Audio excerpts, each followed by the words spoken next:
It's Horror Movie Monday. It's Hoarder Movie Monday. Hoarder Movie Monday this week. It's Hoarder. We're joined by the Hoarder. Look, he's right there above us. He's not happy.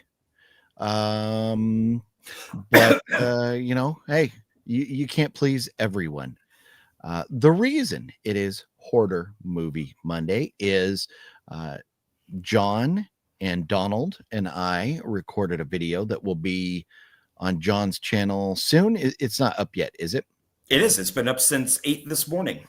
Oh, well, how about them apples?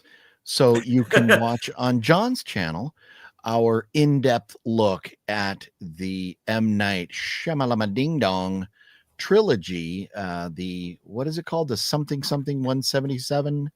The East Rail 177 trilogy. So it's Unbreakable, Split, and Glass. And we do a nice, like a little over 2 hours discussing each movie in detail. So it was a good one. It's a good one to watch if you like these three movies. Yeah, they're great films and they fit together very well. The first time I ever watched Split, I had not seen Unbreakable. I did not know there was a connection. So after seeing Bruce Willis at the end, I was like, now I got something else to watch. So we had a lot of fun talking about those. So if you'd like to check those out. But yes, it is also Thanksgiving week. So I want to make sure and wish everybody ahead of time a very happy Thanksgiving. Yes, happy Thanksgiving to you all.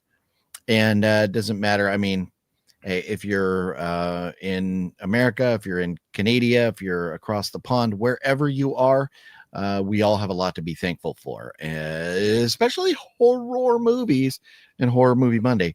And John and I, and a lot of other folks, but John and I specifically have a very, very good friend to be thankful for. One, Jeff Keaton, for coming through with another $10 channel donation, supporting the channel through PayPal there. So thank you very much for that, Jeff.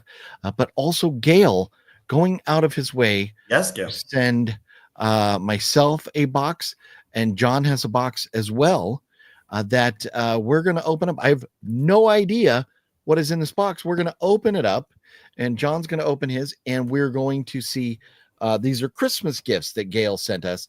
But I think, unless Gail says otherwise right now, I think we are going to open them up and take a look at them tonight. They just came in the mail today. Yeah, just in case he has to leave early. Sure, we're gonna and so we are going to do that early on tonight. So Gail, thank you so much for those. You absolutely rock. Thank you, Gail. You do rock. And the box is a little heavy. I think I know. He mentioned one movie to me, but this thing's feeling a little heavy. So nice. Mine is heavy as well. So yeah, Gail put something in there. Yeah, I'm excited. First things first, let's talk about what we're going to talk about tonight. Number one, we do owe ourselves mentioning the loss of the great Udo Kier. I mean, hey, he was up there in his 80s. A Palm Springs resident, lived remotely close to me. But anyways, man, you think of how many different pictures this guy has been in. It's incredible. So a legend passing away. So John, you have thoughts? Oh, I absolutely love him. And I've been a fan since, God, in my 20s, and I'm 58 now, when I saw Dracula and Frankenstein in the theater, and realized that he played Dracula and Dr. Frankenstein, and have been a fan ever since, and watched many movies. And he was one of those actors that, because he played Dracula, you had him show up as Dracula or in horror movies. And I wish that he would have played Dr. Frankenstein again. But I absolutely love Udo. I think he is. He's amazing. So yeah, it's very sad. And I figured he would hold a special place in your heart, being the big fan of the classic horrors that you are. So, so a terrible loss for the film community and the world in general. So we'll go through a few news stories, then we'll open up these packages from Gail, then we'll get to the rest of it. But I do want to get right off the bat here some of these things. Interesting news from the world of Mike Flanagan's upcoming Exorcist movie. Scarlett Johansson has been cast. Interesting. Yes, I like Scarlett Johansson and I like Mike Flanagan, and I want a good Exorcist movie. So that's exciting, is it not? Yeah, I mean, I thought it was unusual that she did, Jurassic Park Rebirth, and she plays like a mercenary, and it's like, what an unusual choice to put in that movie. And I liked her in it. So yeah, this is exciting. It is. Weapons director Zach Kreger is excited about his prequel story. So they're chugging right along on trying to get the prequel about Aunt Gladys done. And I guess Zach Kreger is kind of excited about where they're going with things. So that's good news. I don't know how I feel about this. In fact, I think I don't like it at all. But the Sleepaway Camp remake script is done. So they are remaking Sleepaway Camp, and I don't think I give two shits, because that is a movie that needs to have 80s vibes to work, and it's not going to have 80s vibes. So I don't know how I feel about that. John, your thoughts? I mean, you enjoy Sleepaway Camp, right? I mean, I like the first one. So what are they going to do with the ending? I mean, that's a pretty classic, ending there. So they would have to try to do, what is it, a guy's head on a girl's body, and you find out that the guy is a chick or something, and instead of the other way around. And I guess I don't care if they do it or not, because Sleepaway Camp 2 and 3 were okay, fine, I guess, and Return to Sleepaway Camp was awful. And I was involved in something with Sleepaway Camp 2 with some extra footage, but don't care. I don't care. Yeah. No. Yeah, I'm right there with you. The Hannibal TV show showrunner still is trying to and wants to get a season 4 made. No. And he says he knows exactly what the story would be.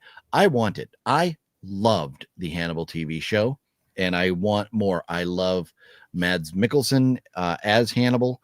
And, I know you're not a fan because of Will Graham and all that. But as I rewatched it, I quite enjoyed it, even maybe more than I did the first time. So I want it. Something more up John's alley, which John, I think, watched the new episode of It Welcome to Derry is out. So hopefully you're following along with that. The show has been pretty darn entertaining so far. Thumbs up, thumbs down on the new episode, John? I'm not going to say a word, but I will say thumbs up. Okay, nice. Yeah, very cool. That's the only thing I'll say. Nice. Begonia with Emma Stone, Jesse Plemons, and Alicia Silverstone is on digital tomorrow. This is one I've been looking forward to. I don't think it's not going to be like HBO or something, or Netflix, where you can just watch it. It's still, you're going to have to pay to see it if you want it. But it's got Rotten Tomatoes 87 and 84, so it's getting good scores there. And physical media this week, Conjuring Last Rites hits physical media. 4K release is coming out tomorrow. The Long Walk will be on 4K tomorrow.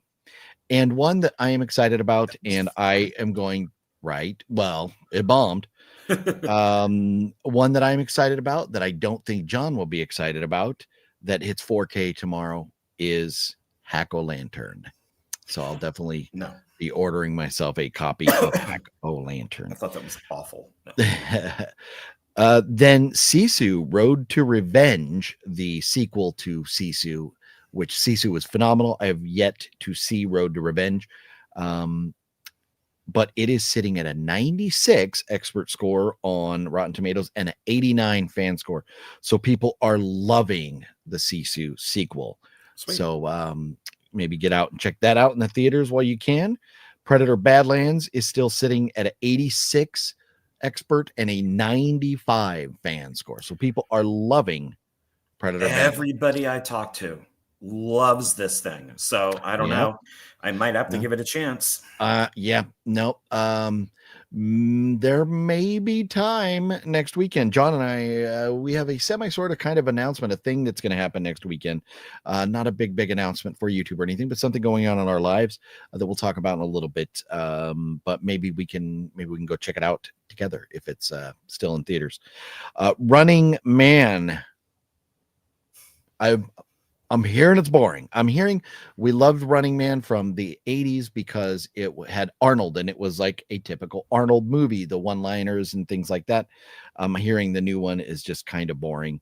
65 expert score, 79 fans. So it's not terrible, but 65 is not, blowing our doors off. Then Keeper. Ooh. 51 experts, 40 from the fans. We are disappointed, but everything we learned about Keeper, why it exists, how it was made, these type of things, kind of, to me, at least, I have not lost my faith in Oz Perkins because of this movie, because of the situation around it. So I'm still looking forward to the next one. John, have you lost any faith in Oz Perkins because of this? No, I heard that one that we haven't seen, that I'm the prettiest girl in the room or whatever it is. I've heard that one's not very good either. I've heard that one's boring.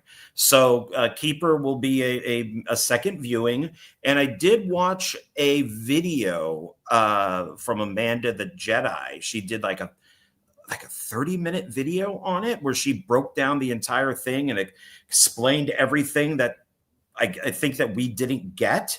And it's like, oh, okay. It makes sense now, but I don't know. And then I saw another guy do one who said, the movie has to make sense. And he kind of went through the whole thing too, going, this movie makes no sense. But I don't know. After hearing Amanda the Jedi, I'm like, I'm going to have to give this a second chance when it comes out. Oh, well, and being the sucker I am, I will buy a copy because it's Oz Perkins, and then I'll watch it again at that point. So we shall see. So that is the big news in the world of horror. So tonight, John and I are going to be discussing these two films, The Blob and Slither. We watch these, and Gail, thank you very much. This is a Gail gift right here. The remake of The Blob and Slither, which I need to get that copy of Slither. And we're going to be, we watched the audio commentary with the director, and this one was just the director and Nathan Fillion. This is a few different people, but they were very interesting. We're going to get to these here in just a little bit. Also, we're going to be talking about Thanksgiving horror movies and maybe other Thanksgiving movies in general, movies to watch around Thanksgiving. I have some, John has some we'll discuss. Plus, I found a list of the top 10, according to this website, their top 10 Thanksgiving horror movies. So we will dive into that in just a little bit here. So stick around, don't go nowhere. It's going to be tons of fun. John, anything you have in the way of news this week before we say quick hello to everybody and then dive into Gail's boxes? Not really, no. I got all of my Thanksgiving movies off of IMDb. So I don't know if that's where you looked, but it was a pretty good list. I think it was more than 10. I also would like to talk a little bit about some censorship a little bit later. And I do have one movie that I watched that I could talk about. And then we got the rest. So, okay. Also, just to mention, everywhere under the sun is having their Black Friday sales this week. Yeah. John and I were scouring the pages of Groove to look. I had forgotten about it. I wasn't thinking about it. I knew there was a sale coming up. John reminded me, the bastard that he is, and I have dropped some coin over there, so I'll have pickups whenever that shipment comes from the Groove early Black Friday sale. Some great stuff on there. Yeah, like $10 for Blu-rays. I mean, they vary. You know, if it's 4K, it's more. If it's a collection, it's more. But I picked up 4 films, and I discovered it because of Superman. The new Superman film was going for $25, and then I saw that it was 10, and I'm like, yeah, is that right? And I get out of it, go back, it's still 10. Get out Black of it, Friday. go back, it's still 10. Get out. You know, did that like 5 times. Like, this must be legit. So I ordered it plus 3 others. So nice. So we'll I don't know that we'll get into any of the sales or looking any of that stuff this week. Everybody and their mother is putting up Black Friday sales videos. So you can find those out there if you want, or you just go to your favorite website and look at their Black Friday sale. Anyways, maybe we'll see how it goes with how busy we are with everything else tonight. I'm not sure if we'll get there, but anyways, we do have some stuff coming from those sales. So let's say hello to everybody really quickly and then get into these boxes that Gail sent. Jeff Keaton, good evening to you. Good evening. And we'll jump back here a little bit. Jonathan's in the house. How you doing, Jonathan? Hey. Antonis, what's up? And Gail, hope you like your Christmas gifts. I'm sure we will love them. Yes. Gail's been watching Black Friday with Bruce Campbell. Good Thanksgiving movie. Yes, that is a good one. Black Friday is fun. I like that movie. And I want to wish to all the great legends a happy Thanksgiving and happy Thanksgiving to you all as well. Deadpool says, who are we supposed to be dressed up as? A Happy Horror Movie Monday, John and OGP. Are you talking about our thumbnail there? There's nobody in particular. That's what I wanted us to be villains, like we would be in cahoots with the Horde, and that's what it gave us. So there we are. Let's see. Metal Gear, what's cracking? How you doing? Masashi, what's up? It's you know what? It's never a bad time. It's vamp time. That's right. Vamp time. It's never a bad time for some vamp time. Never. And so let's see here. Who else we got to say hi to? Horror fan, wrestling fan. What's up? How you doing? Happy. Have a wonderful Thanksgiving in Scotland. Yes. Sweet. John, what is your opinion on The Ring? Says NG2115. I will make this short because we have to get to things. The American ones are okay. And the Asian ones, since there were many different of those, they're pretty good too. But so I like them. I like them all. Yeah. I really like Rings. I thought Rings was really good. The third one, American wise. Yeah. You know what? For me, I haven't watched all of the Ringu films, but I like The Ring. And I don't know. I might like The Ring better than Ringu, but I don't know. I have to get through the whole franchise and see. I have the box sets, so I just need to watch them. Let's see here. Yes, Udo was the best. Yes. Antona says, happy Thanksgiving, everyone. Make sure to remind her that there we go. Happy Thanksgiving, everyone. Metal Gear. We are just not going there, Antonis. I'm sorry. I wish you a happy Thanksgiving, but we're not going to do that. He was fantastic in Blade. 1998 is the old school vampire trying to deal with the younger disrespectful. Yes, Udo is great. Look at this, Mr. Master Chaos. What is going on? Wow. Happy Black Friday, Mr. Master Chaos. That is the guy that if you want to learn about Black Friday sales and stuff, he knows it all, and he's been releasing videos daily on his channel about different sales, especially if you're into physical media. So highly recommend, and make sure everybody is subscribed to Mr. Master Chaos. His link, as always, is down below, and check out his videos. Everybody, he is like the authority when it comes to like Severin and Vinegar Syndrome for these sales. So definitely check him out. But good to see you, Mr. Master. And I will actually be joining Master Chaos on Thursday evening, Turkey Day, after Turkey, 8:30 here on the West Coast, and 11:30 as we work toward the midnight hour going into Black Friday, looking at the sales and then kind of, clicking on reviewing them as they pop off. So I'll be there on Mastercast channel with him for that event. So Jeff is all in for Aunt Gladys. Yes. I am too.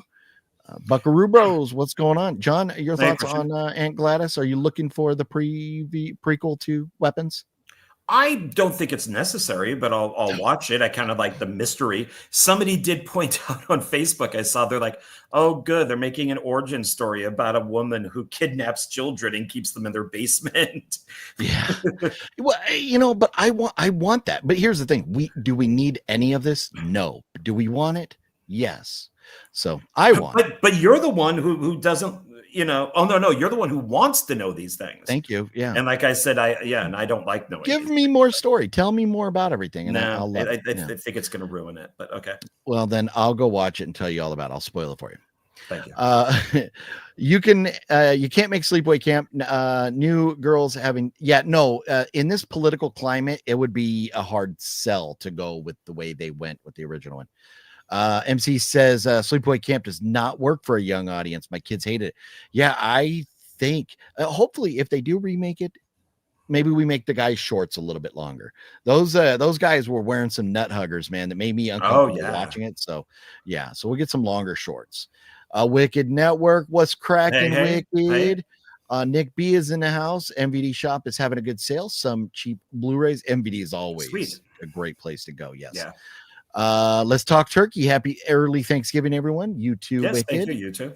Mr. Bones, MySpace Tom, what's cracking MySpace? It's vamp time. I clicked it too fast, man. What are you gonna do? But it is indeed vamp time. Hoping to find a deal on another region-free Blu-ray. I know I want another one. I don't even want to take it out of the box. I just want to get a brand new one. Put it up on the shelf, leave it there. Off to watch Hallmark movies. Love you too, MC, and looking forward to Thursday night. No, well, that just tells me something. He may. I don't know if there's a reason he's watching Hallmark movies. At least there was in the past. I'm not sure if that is still the same, but there was some homework he was doing there. So, but anyways, enjoy the Hallmark movies. My wife is all into her Christmas Hallmark movies right now. So they're plenty to be viewed. But let's see, Groove. I got Sinners and Companion 4Ks for $10 each. Yeah. Nice. Yeah. Nice. Lee Phillips, what's going on? How you doing? Hey. Man, gosh, Wales and Scotland. I mean, the whole UK, Ireland, that whole region of the planet. I need to get there. I need to get there soon. But thank you and happy Thanksgiving to you. Nick, what's cracking, Nick? OGP and John, do y'all like turkey or ham better? Oh, man. Hands down, by far, without a doubt, no question, it's turkey. John? Ham. Oh, well, it was nice hanging out with John here for the last 25 weeks or so. Or how can you go ham? Well, okay. Fluffy, I think, likes ham better. Reason is that if I'm going over to somebody's house, they normally have turkey. If with my family, it was turkey. They would put the day in. They would put the work to do all this. I'm a single guy with 2 cats. I'm not going to do that with a turkey. Yeah. So I just go buy a big ham, throw it in the oven for a while because it's already pre-cooked, and I'm good to go. So I like both. I could take both, but family turkey, solo ham.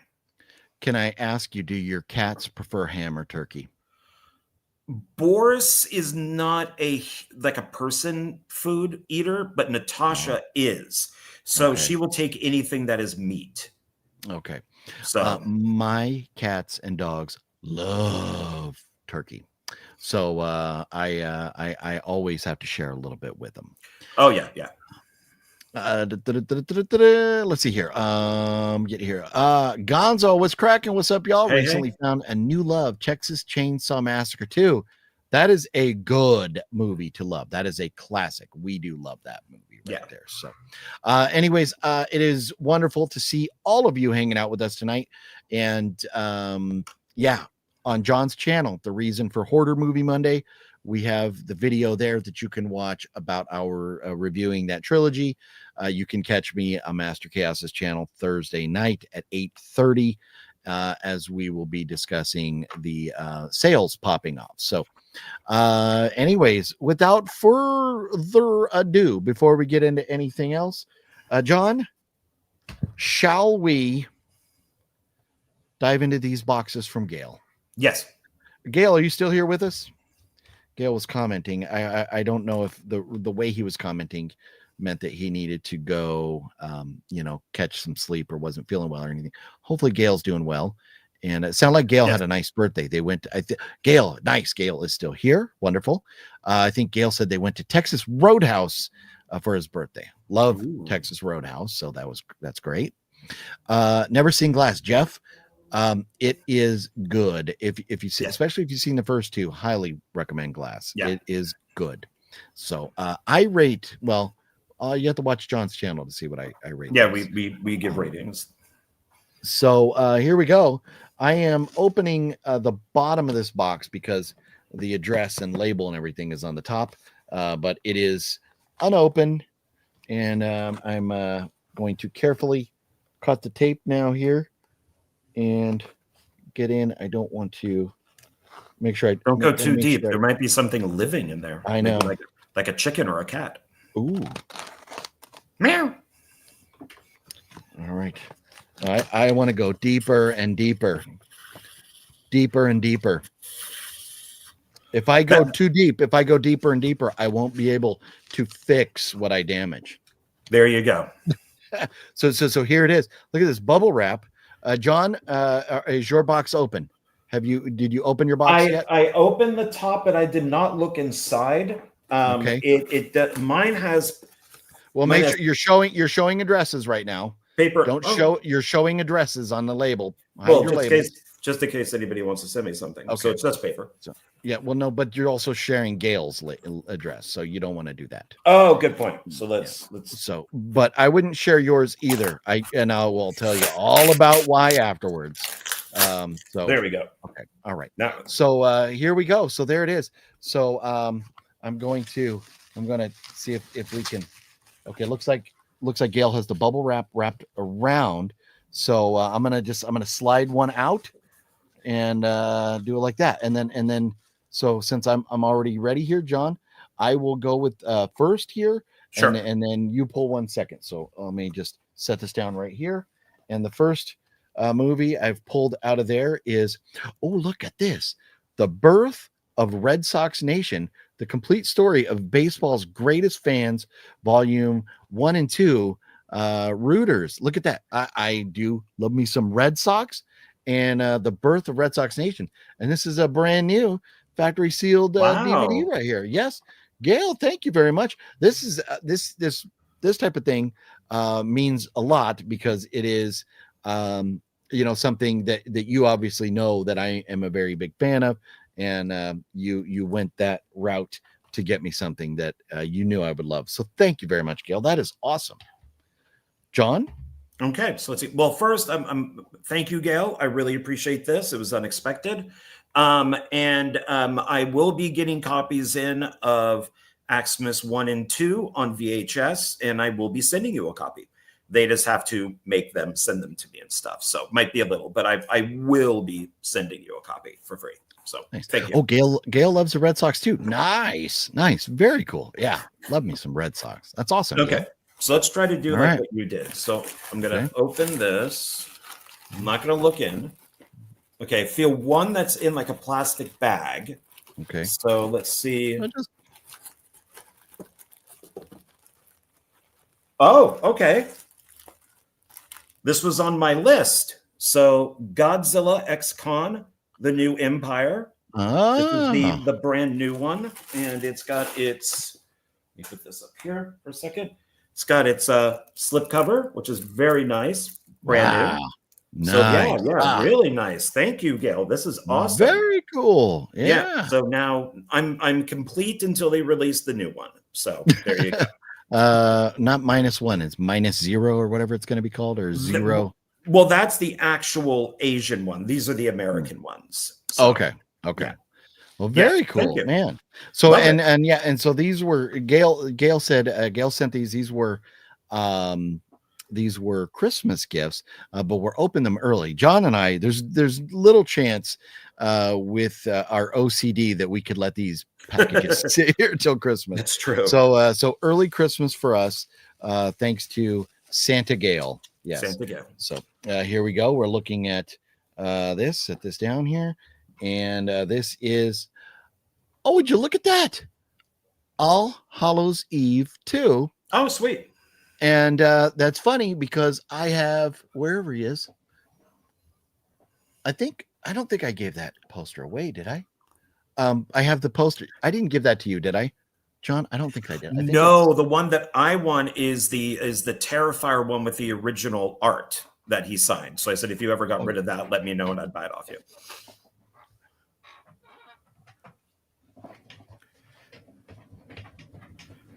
Scoot, scoot, scoot, scoot. Boom. Look at that. That's what I want. From All Hallows Eve right there. And so there you go. Awesome, Gail. Sweet. Well, thank you very much. You know, I don't think I've ever actually even tried to watch All Hallows Eve 2. The first one I have. But very cool, Gail. Thank you so much. That's something might be able to get signed here at some point because it is still directed by No, it is not. It's not, huh? But he did the first one, right? Yeah, and then the second one are different people, different stories and stuff. I watched them. They're not bad. They're pretty good. Okay. I thought Damien Leone was still involved. No, I think he produced it. Like his name is producer. So yeah. Well, yeah. So okay. Very cool though. Okay. Nice. So underneath the paper. Okay. Yep. Go ahead and whip it out. Excuse me while I whip this out. I'm not going to look at it. I don't know if this is front or back. So let's see what it is. Oh, back. Oh, and upside. Oh, nice. Oh, okay. Nice. Edge of the Axe. This is Arrow Video. This is very nice. Thank you. I do not own this. Yeah. I think me some Arrow. Was Gail? Did I buy that or did Gail send me my copy of that?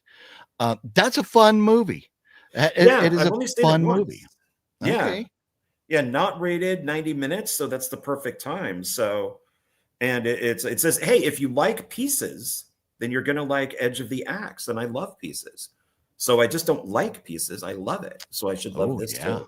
Yeah, so excited about this, and it's Arrow. My Arrow collection is up there, and it's very tiny. It's only like 6 things, so this is nice to add to it. So thank you very much, Gail. Yeah, that's cool, man. Yeah, and Arrow always has like great artwork and stuff that they put on there, so that is cool.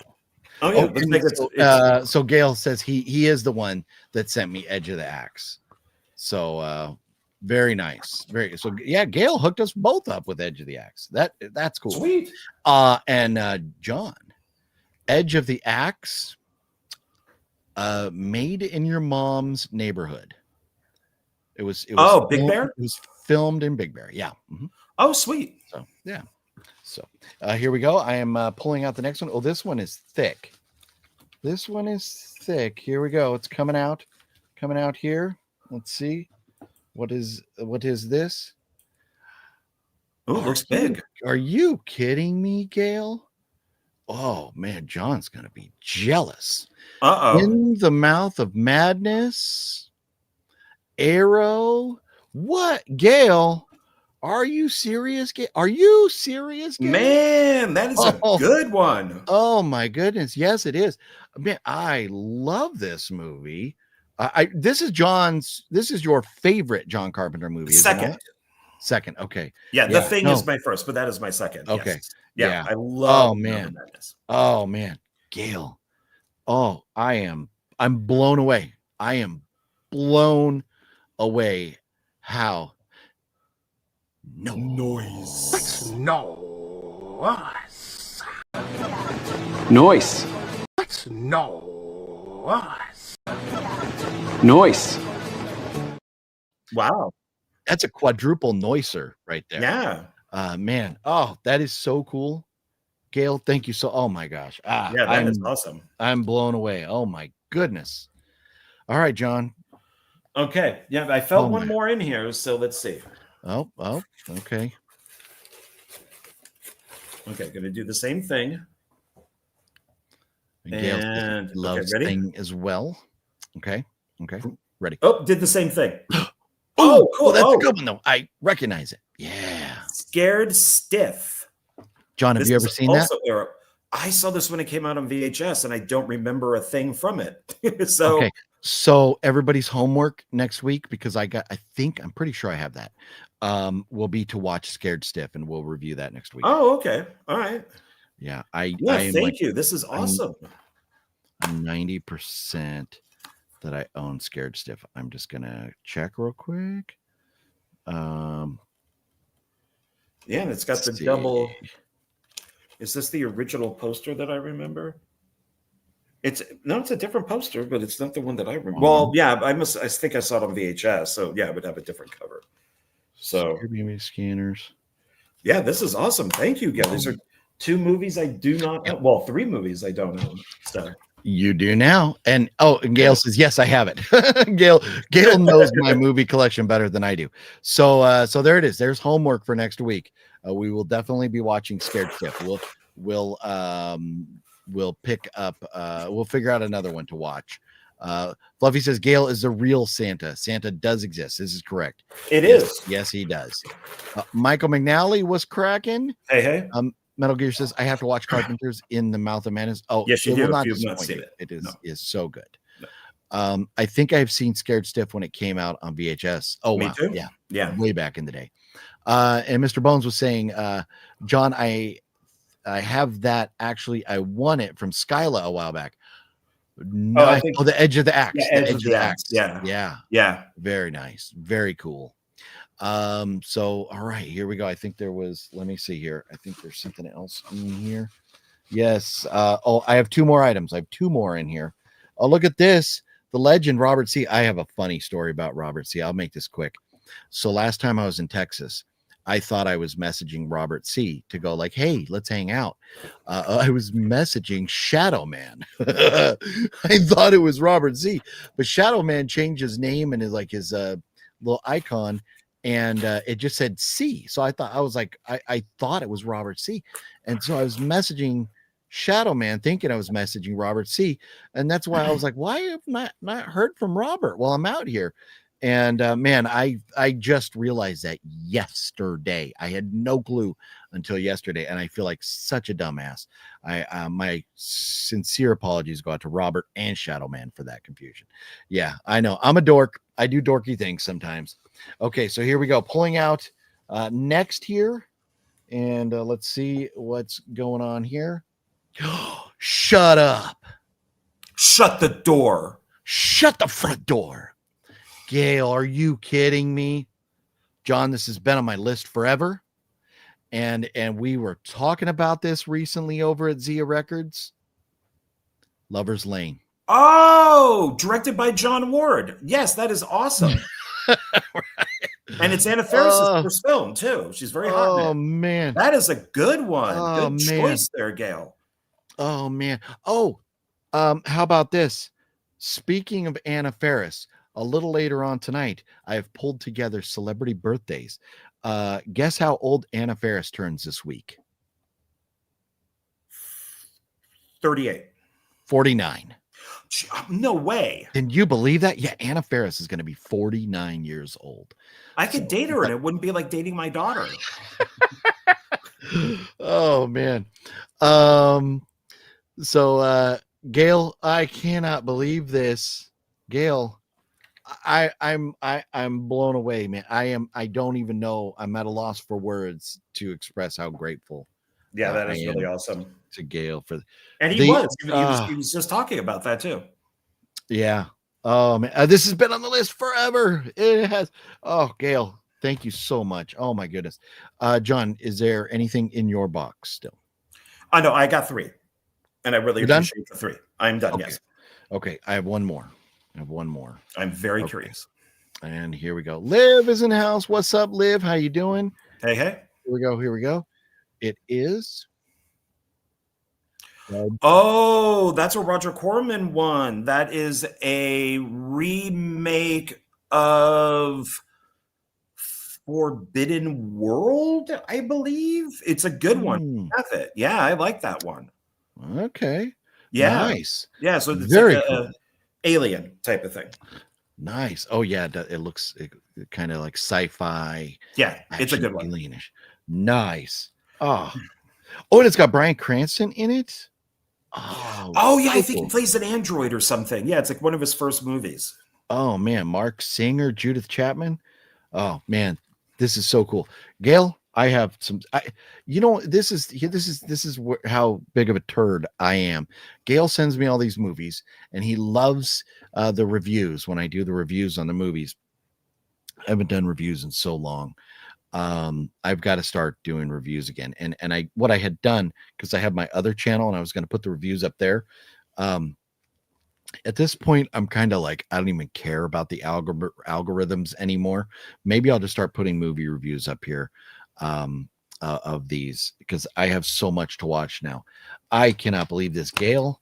I am humbled. I am absolutely humbled. You are the man. What a haul here. Yes. Yes. No, Gail, sincerely, thank you so much. I love you, brother. You are way too kind. And man, I will never be able to repay you for your generosity that you've just shown, as long as I've known you. So man, absolutely humbled. Thank you again. So a quick recap of these. Dead Space. Oh my goodness. Lover's Lane. Are you kidding me?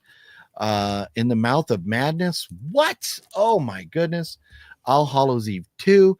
And this Red Sox. And I love this, the birth of Red Sox Nation. So, I mean, it shows like new fans and it shows fans from like 100 years ago. So I'm not a fan of sports movies. Sports documentaries are a different animal. I love the history of sports. And that's one of the best things about baseball, specifically the Red Sox, is the history of it all. So I am so excited to check all those out. So thank you so much for that. And John, again, yes, Edge of the Axe. Oh my goodness, Scared Stiff and Godzilla X Kong. What? See, Liv says yes. F the algorithm, OGP. Do the reviews on this channel, right? That's what I'm saying. I should just get back to him. And like what I used to do, watch a movie, just record like a 10-minute review, pop it up there. And Gail sent me so much stuff that, and I have a hard time even remembering what all he's sent. So these, I think I'm going to just keep a Gail pile for right now and just watch them. They'll get put on the shelf after I watch them. So, man, Gail, thank you. Yes, thank you very oh my much. Goodness. Yes. So anyways, everybody will give a big old Texas round of applause to our main man, Gail. Yes, Gail hooked us up. Jeff, but you also hooked us up with the $10 PayPal donation. Again, Jeff does this all the time, keeping the channel going, and just absolutely love it. And it's things like that, like the support for the channel that allow us to go to conventions or do different things, go spend some money at Zia, or help pay for gas for Vegas trips and different things. And one of the fun things that John and I are going to be doing this upcoming weekend is John and I are getting back into gear, and we are going to be, and let's not give away all the details on this yet, John, but we are going to be shooting a short film this weekend for an anthology. So John and I are getting back into lights, camera, action, and getting rolling with. We're going to have some very talented and amazing actors involved and stuff. So I can't wait. I cannot wait to get it done. And this short film will be part of an anthology that I don't know how much John wants to talk about what's going on or where the anthology is going to go or anything, but it's going to be part of an anthology that John is producing. So do you want to spill the beans a little bit on the anthology, what it's about and stuff? Well, hopefully everybody who's part of it still wants to be part of it, since I started this about 2 years ago. I put out a thing on Facebook just saying, hey, I'm putting together a cosmic horror anthology. You can make a new film or send me an old movie. It just has to be Lovecraftian or cosmic horror, or just bizarre is fine. And I got enough shorts to make 2 anthology films, part 1 or part 2, or volume 1, volume 2. And so I'm sticking them together. We do need to film the host stuff. So kind of a Lovecraftian host will be in there. I still need to make 1 more short. So working on OGP's short has influenced me to do my short, which is Skull Evil 2. And I've already got 1 or 2 people saying that they'll help with that. So because I need some effects done. So nice. So it should be good. Hopefully, everybody is still on board, and I can get these released. Technically, they do have distribution, but I'll also be looking at other places too. Nice. So anyways, yeah, we are excited. No matter where they come out or whatever happens with them, we are getting the ball rolling again to make these things happen. So, things like, the channel support and stuff that I get definitely helps allow for things like that to happen too. So just want to, thank everybody whoever has supported the channel, especially, yes, thank you. Jeff and there's so many of you guys that have always been, very, very supportive, and Antonis and Balzer and, and Robert C. and of course, Gail and so many people. And I will never be able to remember them all. I don't have the banner going, which has almost everybody's names on there, because it blocks out the Happy Thanksgiving that I wanted to wish everybody today. So we'll get that banner back up there next week. But anyways, yeah, I am truly grateful for everything that you guys have all done. Yes. Let's see here. I want to get back. There was some comments that we Killer Care Bear jumped in a few minutes ago. Killer Care Bear says enjoying the stream. Well, thank you very much, Killer Care Bear. Let's see here. What else were we at? That cover is Arrow exclusive, and it's not a print already, and it's not a print. Oh, is it out of print already? Is that what you're saying? Is it out of print? Not sure what you're meaning there, Gail. I apologize. I'm sorry. Wicked Network.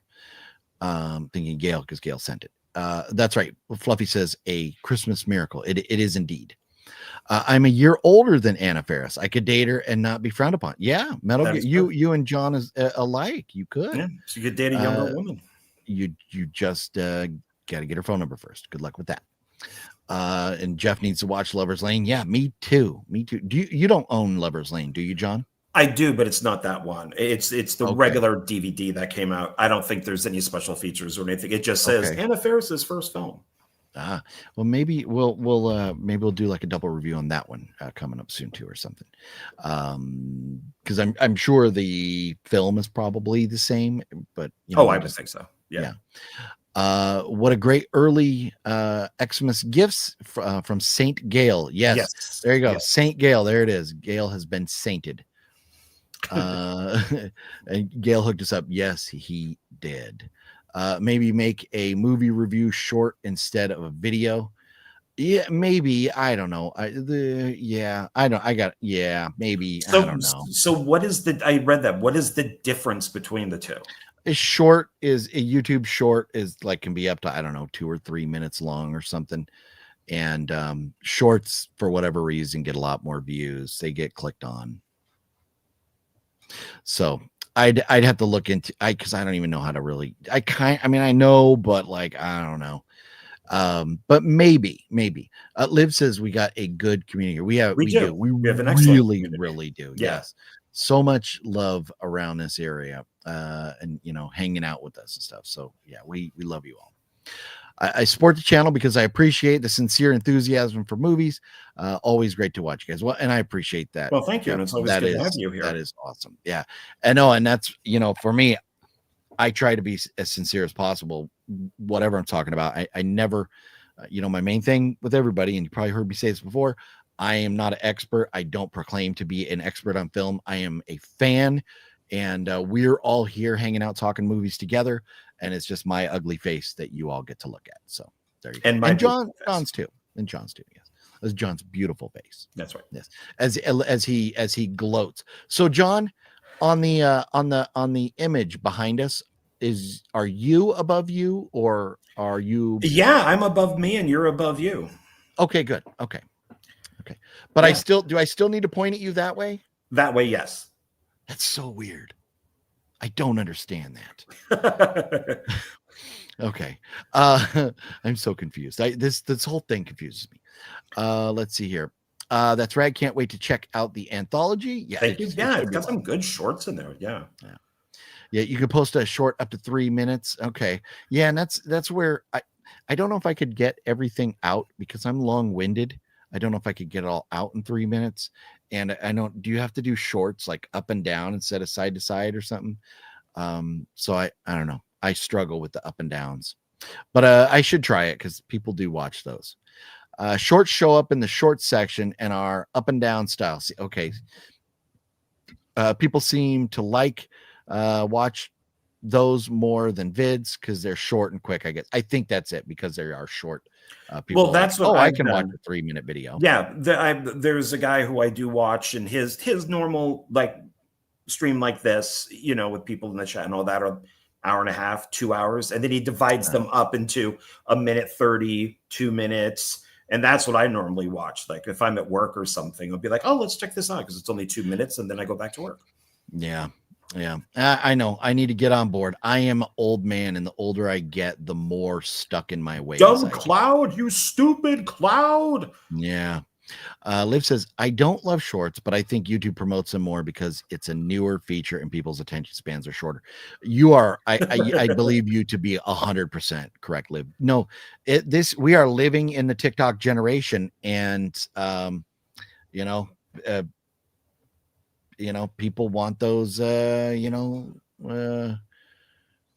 quick little fixes. Fluffy says his shorts are always 1,000 to 2,000 views. Nice. Change is hard. I'm only 36. Change is hard. Yeah. Man, you're Liv. I would never in a million years have guessed you were in your 30s. Wow. But I'll just tell you, you look great for 36, Liv. Shorts are fine, but I do enjoy the depth videos like John posts. Yeah, okay. It is fun. And I do have fun sitting there with John when we really dive into movies and stuff. So maybe we'll do some of both. Maybe we'll do more reviews on John's channel, and then maybe I'll try and do shorts over here or something like that. So because John and I we do enjoy doing the reviews together, but we've been busy times lately. Gail says, please hit thumbs up. It really helps. Yes, everybody, if you would, while you're here, just hit a thumbs up button for us, would mean an absolute ton to us. Thank you so much. And thank you for reminding, Gail. I always forget that. So we have to talk about the Blob and Slither, but I want to hold off on those for just a couple more minutes because this is the Thanksgiving show, and I do want to talk about Thanksgiving movies in relation to horror or whatever, but things that might be fun to watch on Thanksgiving. So I think maybe we'll go through what we own physically first, or what we have here, and then we'll go through this top 10 list, and then after that we'll go into the Blob and Slither, which, man, I'm telling you, the Blob, I had such a hard time watching the audio commentary. I just wanted to watch the movie because it's such a fun movie. And so anyways, we'll talk more about that here in a little bit. John, I believe you're going to have way more physical copies of movies for Thanksgiving in your stack than I do. I'm surprised I have this many. Nice. Well, you want to dive into, you want to go first? You go one, I'll go one. How many do you have? 2. 3, 4, 5, 6, 7. I have 8. Okay. Okay. So you go first. What is the first movie you got in your stack for Thanksgiving? So I went off of IMDb and they had like 30 movies or something, but I guess the person who posted it also did like a little comment thing below some of them. So I went with those even if it was something small. So this is Grindhouse double feature. This is Stephanie Beaton, and there is 2 films on here, and according to IMDb, the part 2, Tales from the Grave 2, has a Thanksgiving short, because I guess there's holidays on here. It looks like Love Bites, so that'd be a vampire. Luck of the Irish, Trick or Treat. And then there's one called Meat of the Family, because it says 2 twisted tales of holidays with relatives and strangers. So Meet the Family, I'm thinking, is the Thanksgiving one. Okay.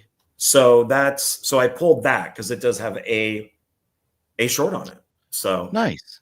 And Grindhouse double feature. What is it like part 1 and part 2? Yeah. It looks like they're all on. Does it have a running time? It says what were they called again? Tales from the Grave. Okay. Yeah, and they're 2 full-length features on 1 DVD. It runs 196 minutes. Nice. So Razor Digital. I don't see a date when these came out. It's probably just very tiny, but it's low budget stuff. Like there's Estevez, and it's Martin Sheen's brother Estevez. Why am I blanking on his name? Oh, not Emilio, but Emilio's uncle. Yeah, Joe Estevez is right there. So yeah, and I'm guessing this is probably the Thanksgiving one because it's got a guy in looks like I don't know what that is. Maybe a Confederate hat with a meat cleaver. Oh, yeah. Yeah, maybe. So, yeah. So that's my first one. I own, this is probably my favorite Thanksgiving movie, and I just absolutely love it. I hope that someday we get a sequel to Thanksgiving because I would enjoy watching more of this. This was so much fun. And I mean, it's kind of, it's like, Thanksgiving, Black Friday, kind of thing tied together. But anyways, if you haven't seen Thanksgiving with, oh man, of course the names have to be so small. Small. Patrick Dempsey and more. I forget who else is in it, but I just remember Patrick Dempsey, but by Eli Roth. This is a phenomenal movie. So that is one that I have to show of 2. John, what do you got next? Well, it's funny because the next one here has the trailer for Thanksgiving. Oh, okay. Yeah, before, because it was like a short trailer thing that Eli Roth did a long time before he ever made the film out of it. Yeah, like Machete is one of the trailers on here too. So, and Rob Zombie just put up on Facebook. If you follow him on Facebook, Udo Kerr is in his She-Wolves of the SS trailer, and he put up behind the scenes. I think it's like 5 minutes. So he said, I have no idea what you're talking about. The trailer for Rob Zombie's something of the SS? She-Wolves of the SS, which is a trailer in this. Oh, it's on that. Yeah, it's a trailer on this. Okay. That's where I got lost. Okay. Yeah. And he put up in honor of Udo behind the scenes. Nice. So okay, people cool. are interested in it, since we talked about Udo Kerr. But yeah, sure. I prefer the trailer to Thanksgiving than the actual film. So boo, boo, boo. But I believe they have made the sequel. I think it's done. Then this is probably the worst box set collection of movies I own, and that is Thanksgiving. I'm going to do this at the same time as you. These movies suck. The first one is you can get through it. The second one is unbearable, which the second one's the third one, and they said part 2 doesn't exist because I don't know, some it's a gimmick. Yeah, we apologize for any inconvenience, but Thanksgiving 2 will not appear in this box set. Unfortunately, every last copy was destroyed except for one. We hope you enjoy Thanksgiving and Thanksgiving 3. It is just a gimmick. But these I don't recommend. I must have got on sale dirt cheap somewhere, or somebody gave it to me or something. But these are terrible. The best thing about these is the artwork, where it says like "gobble gobble motherfucker," and then on here it goes, warning, boobs in the first second. They're not lying.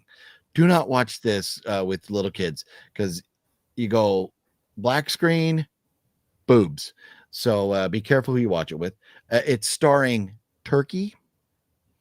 And it says the ultimate low budget experience, a killer turkey comedy horror flick. Yeah, it's not very good. So I wouldn't go out and spend your money on it, but if you find it for dirt cheap, the artwork is worth a laugh and a conversation piece, maybe. So. I didn't mind this as much as it's not good. And it's just a foul-mouthed turkey. So he's Freddy or Leprechaun or whatever you want to be. You know, it's not hideous. At least I didn't think it was. But it's one that I don't see myself really watching again. This I've never seen, because I've heard it's really horrible. And it's not Muppets. even the same. Yeah. It's like in space and there's Muppets and yeah. No, I have no interest in it. I just keep it because it's part of a box set. So. Yeah, it's totally different and it's so bad. It really is. Gail says Thanksgiving is a great movie, and Liv says Thanksgiving was fun. Never seen Thanksgiving. OGP, you have Black Friday. Do I own Black Friday? I didn't think I owned Black Friday. Do I own Black Friday? I love Black Friday. It's a fun movie, but I looked on the shelf for it and I didn't see it over there. Did I just miss it? Let's see. Which Gail would know. If Gail's telling me I got it, then I'm sure I got it. Black Christmas. I do own Black Friday. John, show what you got next, and I'll grab Black Friday. Where did I put the other ones? Oh, here they are. According to that list, Wes Craven's Deadly Friend is a Thanksgiving movie. I haven't seen it in years, but I guess at some point they have Thanksgiving in it. So that's funny. Yeah. So why not? That's funny. So well, and then here it is. So I have 3 to show now. Black Friday. This is a very fun movie, and this is one of my more favorite Bruce Campbell movies. But Michael Jai White and Devin Sawa. I mean, it's a fun cast and just a wild movie. So love the ending. Yeah. You're right. So crazy. It kind of reminds me, and we've just been talking about it recently, the movie that takes place all at the grocery store, where they're all stuck inside the grocery store and there's a killer. Oh, Intruder? Intruder, yeah, thank you. Because this one, they're kind of like the store kind of thing going on there. But this is a great movie, Black Friday. And thank you for reminding me, Gail. Maybe I need to set this aside and rewatch this too. So Black Friday. There you go. Yay me! Yay me! Yay you! What do you got next? Well, I'm going to do this as a double feature. This way we can cut down on stuff. I know the person who made these. I've interviewed him at least about one of these. You know some of the people that have worked on this too. And that would be Amityville Thanksgiving and Amityville Turkey Day, which is its sequel. Who, what, why do those exist? So this is, it's from SRS Cinema, and it's Will Colazel, who did, I remember you mentioning and all that. And the Five so Nights Julianne Prescott's in them. Yes. And so it looks like he shot, edited, and directed the first one. And then the second one is written and directed by Will and Julie. I think she probably also wrote it. But so it's this is also kind of like Thanksgiving. It's the wisecracking turkey. Oh, okay. So I always found it funny because wouldn't Amityville Thanksgiving and Amityville Turkey Day be the same title? Isn't Thanksgiving and Turkey Day the same thing? Essentially, yeah. I mean, if somebody says, "What are you doing on Turkey Day?" you would assume they're talking about Thanksgiving. Yeah. Yeah, it's like, what are you doing on the 4th of July versus what are you doing on Independence Day? Yeah. So, well, sorry, I don't think the titles work. But I do like Turkey Day or Turkey Day better. I like that title better. So, yeah. And it's got a better picture, too. Yeah. Yes, it does. I agree.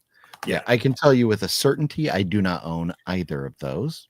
So I will not go look. I do. House of GFam says, thanks, killing. One is kind of funny. Remember the turkey killing that girl in the beginning? Oh yeah, nice tits, bitch. Yeah, no, I mean there's some funny moments, but all in all, it's pretty rough. Liv says, I mean, the boobs don't even save it. Yeah, yeah. They're rough movies. They are rough movies. You bought that Thanksgiving box set or Thanksgiving box set at at Zia Records. Is that what you're saying? Zia Records in Vegas? Okay. Yeah. That I don't remember. Too many movies to keep track. I will believe you, Fluff. Tomorrow, Conjuring Last Rites comes out. Yes, we mentioned that earlier. That is one that will definitely be added to my collection. Fluffy says you should have Black Friday on Blu-ray. I gave it to you. Okay, so that's where it came from. Very nice. Well, thank you, Fluff. Saw Deadly Friend in the theater. So did I. Are we going back to Deadly Friend? Is that one that you just pulled out, John? Yeah, that's the Wes Craven movie. That okay. On the list. So somewhere in the movie they celebrate Thanksgiving. I really wish that they would release an uncut version of that. So yeah. Liv says, love Bruce Campbell. Black Friday is a fun one too. Yes. 3 on both accounts. I've got to watch Black Friday. I forgot about that one. It's fun, Jeff. Let's see here. John Ward steps up to the plate. Yes, there you go. 2 more comments, and then John will show us his next. The Cinestalker. Hey, Cinestalker. What up, Mr. Stalker? How's the stalking going tonight, Mr. Live Stream Stalker? Cinestreamer. That's what you got to change it to Cinestreamer now because he's been live streaming a lot. Me too. I'll add it to my collection. Well, there you go. All right. So here you go, John. What else do you have that we should watch for? Only have 2. Okay. This says Boogeyman, the remake, is Thanksgiving. Really? Yeah, this is a collection of 5 films. So it's Boogeyman remake, and then Boogeyman 2, 3, and then The Boogeyman from 1980, and Return of the Boogeyman. But yeah, it says Boogeyman is Thanksgiving. So maybe he comes home for the Thanksgiving weekend or something. It does not say here in the description. So I have The Boogeyman from like 1980 or whatever. So that's not it.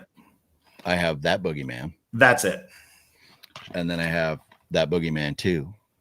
That's the sequel to the remake, yeah. And then I have Boogeyman 3. That's the sequel to Boogeyman 2. And I have How About Them Apples. There you go. My favorite out of all of these is The Boogeyman from 1980. It scared the shit out of me as a kid because I saw it in the theater a couple times. Yes. The Return of Boogeyman is awful. Return of Boogeyman 2 is I'm sorry, just Boogeyman 2. I enjoyed, even though it's horrible. But somehow, some way, somebody needs to re-release The Boogeyman 1980 with its original opening credits. Because it was Wizard Video. No, yeah, Wizard Video released it, but they cut out the beginning credits or something to put their own in. So it's very sad that I heard the deal was for them to make Boogeyman, they had to buy The Boogeyman so they could get the rights to Boogeyman. I didn't know that you could own the rights to Boogeyman, but yeah, so they're okay. They're all right. So when this says the original 1980 version, do you think that doesn't have certain footage? It doesn't have the beginning credits. Oh, even they the original? Those yeah, liars, the movie cheaters. itself is fine, but the opening of it is like the same guy, Jerry Gross. So it says Jerry Gross like Productions, and that's been removed, and some of this. So it's just the credits. Okay. But I would like to see that back in there because that's how I remember it as a kid. But The Boogeyman 1980 is quite good. It's a good. And then how about movie. this? Return of the Boogeyman is also on this. Yes, that is not great. I'm Boogeyman 2, which is done by the same guy who did the 1980 version. Basically, just took a whole. He pulled a Dustin Ferguson.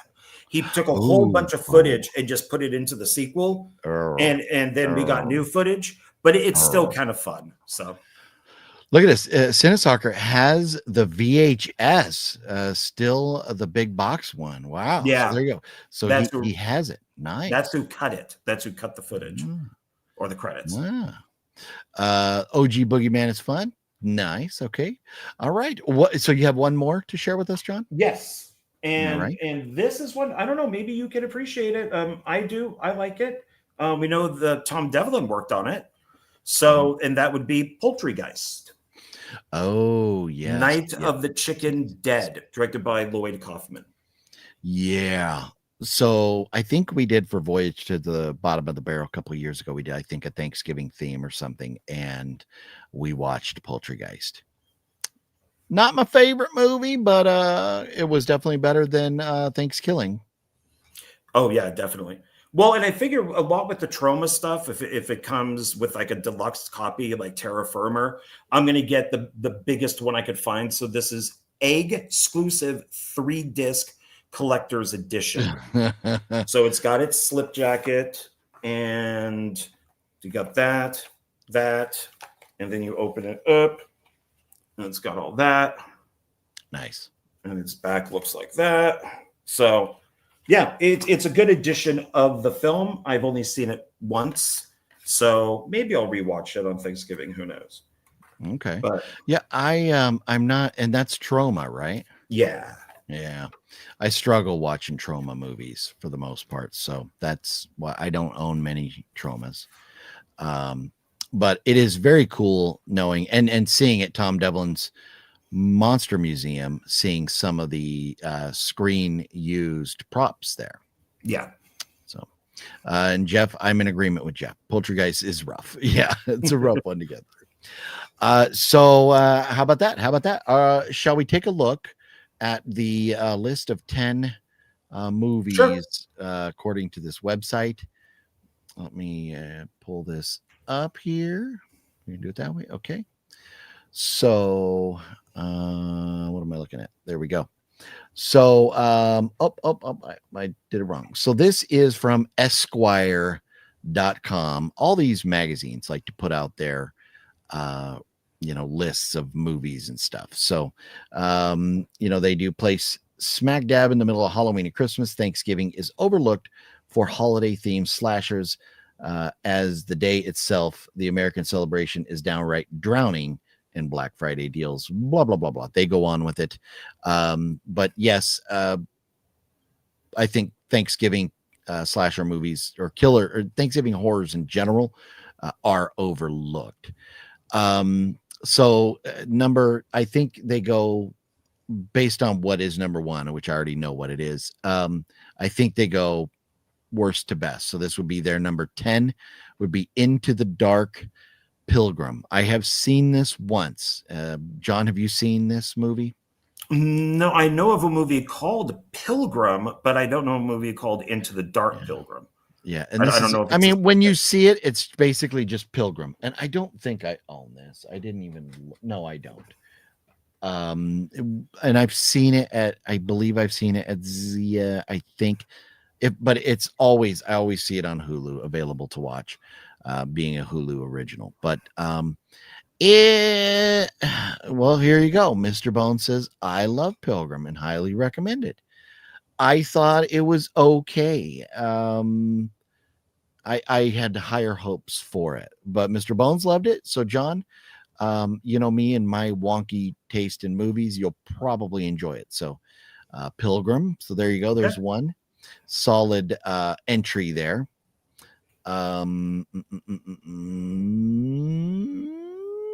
2, Intensity from 1997. I look The Overlooked Motel, not the Overlook Hotel, but the Overlooked Motel. A nerve-shredding Dean Koontz thriller, Lost to Time. I don't think I've ever seen Intensity. Have you seen that, John? Yes, it's a TV movie. Okay. They were trying to, with all the Stephen King movies back then coming out, they tried Dean Koontz and off of his novels, and it didn't catch on like Stephen King did. But Intensity was okay. From what I remember. Mr. Bones says, okay, so no physical on Pilgrim. I just must be remembering, because I think it's like a red picture with like the cutout of the Pilgrim looking killer guy on there, something like that. So I just must see it so much that I'm convincing myself I saw it on physical, but it must just be online. Now we have Christie from 2014. Are you familiar with this, John? Not at all. Okay. Think of Christie as The Holdovers turned into a horror flick. After most of her dorm goes home for the holidays, a university student, played by Haley Bennett, is left alone and terrorized by an online cult obsessed with murder. That sounds fun. It sounds like Black Christmas, but at Thanksgiving. Yeah, I might have to check that out. Next, Alien Abduction Incident at Lake County from 1998. Never heard of this. UPN, man. Look. Oh my God, I'm actually surprised. The first one was probably, I mean, they'd say like Cannibal Holocaust and stuff, but it's one of the first found footage movies made, and people thought it was real. They actually thought the movie was real, that this family was attacked and abducted by aliens. So there's two versions of it. There's the original, and then there's like a remake done of it. But it's you would probably like it since you're into aliens. It's done quite well. And knowing that it was like War of the Worlds, with Orson Welles, where people literally thought this thing was real. Okay, cool. Yeah, I'll definitely. And I think off this list, there's a couple that I'm going to end up making notes about now. Mr. Bones says, have you guys seen Home Sweet Home, starring Jake Steinfeld from Body by Jake? Home Sweet Home. That was on the list. Do I own that now? I can't remember. I think. I'm looking. Highlander, Hollywood. Well, I don't own it. I do not own it, but it sounds familiar. I think I may have seen it. But that is a Thanksgiving movie as well. Home Sweet Home. Oh wait, it is that the one where they're like going together and then somebody leaves and they have to go get supplies or something, and then they never come back? That I don't know. I just remember Body for Jake being in it. Yeah, that's all. I think I've seen that. If that's the one I'm thinking of. Christie is good too. It's similar to P2. Love P2. P2 is great. John needs to watch P2 someday. I own it, but I don't. I still need to see P1. There is no P1, but P2 is a Christmas movie. So put it on your Christmas list, sir. Antona saw Christie last year during Thanksgiving. Nice. Gail, good night. I want to wish all these great legends and my brothers OGP and John a happiest of Thanksgiving. Yes, thank you. Gail, thank you. And I am truly thankful for Gail, as I'm sure John is as well. I am. What are we grateful for? Gail. So say it again. So thank you, Gail. Have a good Thanksgiving. And, we'll see you on the following Monday. Let us know how your Thanksgiving was. Yeah, please do. Mr. Bones says happy Shanksgiving to Gail, and Jeff says take care of Gail. Yes, we all love Gail. I watched Home Sweet Home last year on YouTube. It's not bad. Yep, Thanksgiving, Body by Jake, killing it. How's the G fam? Very nice. P2 is a parking lot, John. Yeah, it's level. Oh no, I know what it is, but there was something was written up about P2 saying that people didn't go see it because they couldn't find a P1. Yeah. They said that's why it didn't do very well. Yeah. Yeah, it's great. They're missing out though. I think Home Sweet Home was discussed here some time ago, and I think you're right, Gail. I'm sorry, Jeff. I was looking, and this comment from Cinestalker popped up saying Happy Thanksgiving to Gail, and the word came out of my mouth wrong. But Jeff, I do think, I think we talked about it, and I seem to remember it was like these people going to this one house, and then somebody leaves, and they don't come back because they get killed or whatever, something like that. But if I remember right, I think it was kind of fun. So there you go. Moving right along. Next we have, how about them apples, John Ward? Boogeyman. Well, there you go. Already discussed. Black Friday, which apparently they don't have YouTube rights or something for the Black Friday video. So Black Friday, we always already addressed, is number 5. Number 4, The Oath. I don't know The Oath. Do you know The Oath? I do not. Okay. In this, Tiffany Haddish starring comedy horror directed by Ike Barinholtz of the Mindy Project. Oh, okay. I know what that is. Yeah. Political arguments over Thanksgiving lead to physical violence and mayhem. Oh, that's funny. That. How realistic is that? People getting pissed off at each other. So there you go. So I'll add that to my list. Blood Rage. Yes. This is a movie I don't own. This is a movie I want to own someday. Cranberry sauce. I think Cinestalker owns the VHS of this. Do you not, Mr. Cinestreamer over there? I think he does. So Blood Rage. And then look at this. They're out of their gourd because it's not even Thanksgiving. It's Thanksgiving 3. Thanksgiving 3 is number 2. They're so wrong with this. Maybe they're mistaken. Maybe they think it's the first one, but they accidentally put 3. Yeah. So terrible. So terrible. And then, of course, do you want to? I was just going to say, do you want to guess number 1? But I spoke to it. And of course, Thanksgiving. I do believe this is deserved. Even if it's not anybody's particular favorite, it is so well put together. It's a beautiful movie, and it is all about Thanksgiving. I didn't see it. I didn't see it on the sale. Oh, did you check? I just remember I scrolled through everything on their Black Friday sale. Oh, okay. But I mean, maybe it's on DVDs. I did not look at DVDs. But you may be able to find, I think you can find it at Zia for 10 or 15 bucks now. Let's see. Cinestalker says Blood Rage is fun.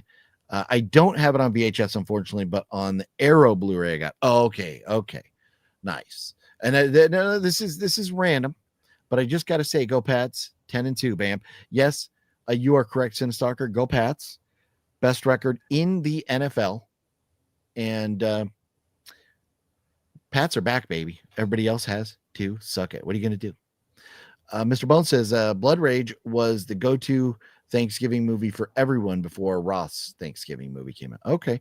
Yeah, I don't know if I've ever seen it or not. I don't remember, but it's definitely one that I need to get a copy of. But if I remember right, I either haven't seen it at Zia or it's just been like on the expensive side and I haven't pulled the trigger on it yet.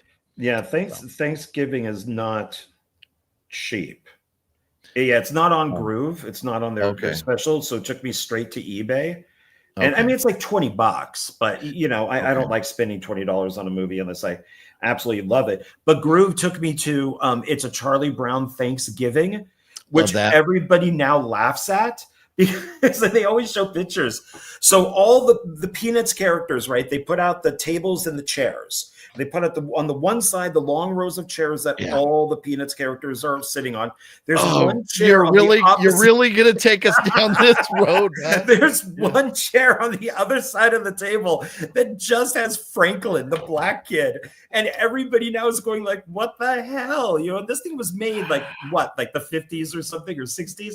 So it's just like, why is Franklin all by himself? It's so awful. Yeah, I don't know, man. I don't know.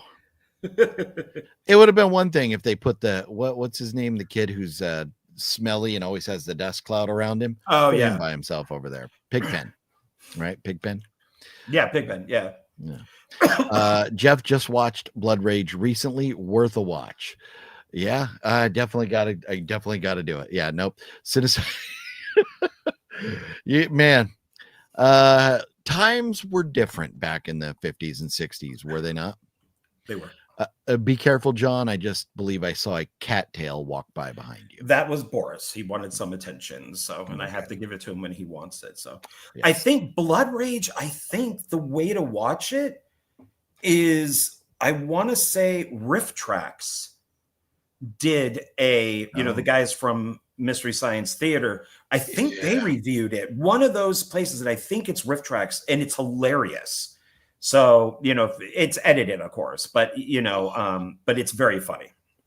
Yeah, that would have been awesome. Cinestalker. See, I wish I had one of those smaller theaters around here that would play older horror movies and stuff like that. But I live out in the sticks, so it's not. I'd have to drive pretty far. But man, that would have been epic. I definitely would have tried to go to that if it happened near me. So now we have a couple things still to do. We've got to talk about these two movies and the audio commentary on them. But before we do that, I just kind of want to run through, and we'll do this pretty quickly, and throw out, instead of looking at celebrity birthdays for just the day, I pulled up the main celebrities for the week. So here we go. Y'all can guess along if you'd like. I'm gonna put John on the spot here. John, today, as a matter of fact, is Colin Hanks' birthday. Would you guess how old Colin Hanks is? 40. 48. Man, that just Tom Hanks is an old man. Yeah, okay. Also, so yesterday would have been Boris Karloff's birthday. Could you guess how old Boris Karloff would be? Well, he died in his 80s, and that was in the 70s. So 150? He would be 138 years old today. Okay, all right. So that's crazy to think a movie legend would have been 138. And he would be a guy that I would like to see at 138. Right. That would be cool. Tomorrow is Christina Applegate's birthday. How old do you think Christina Applegate's going to be tomorrow? 54. Oh, son of a bitch. You are good. She will be 54 tomorrow. Well, I got one right. Yeah. I was good. But no, you're pretty good. You get close. You get ballpark on these pretty good. So thank you. Also, tomorrow would have been Ricardo Montalban's birthday if he were still around. Con! How old would Ricardo Montalban be if he was still around? I'm going to say 100. Ricardo Montalban would have been 105 years old tomorrow. Okay, see, I'm getting close. I like that. Yeah. Wednesday would have been Tina Turner's birthday. Could you guess how old Tina Turner would be Wednesday?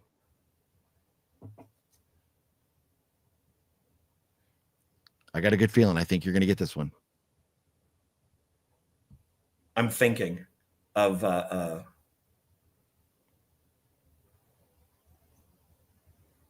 82.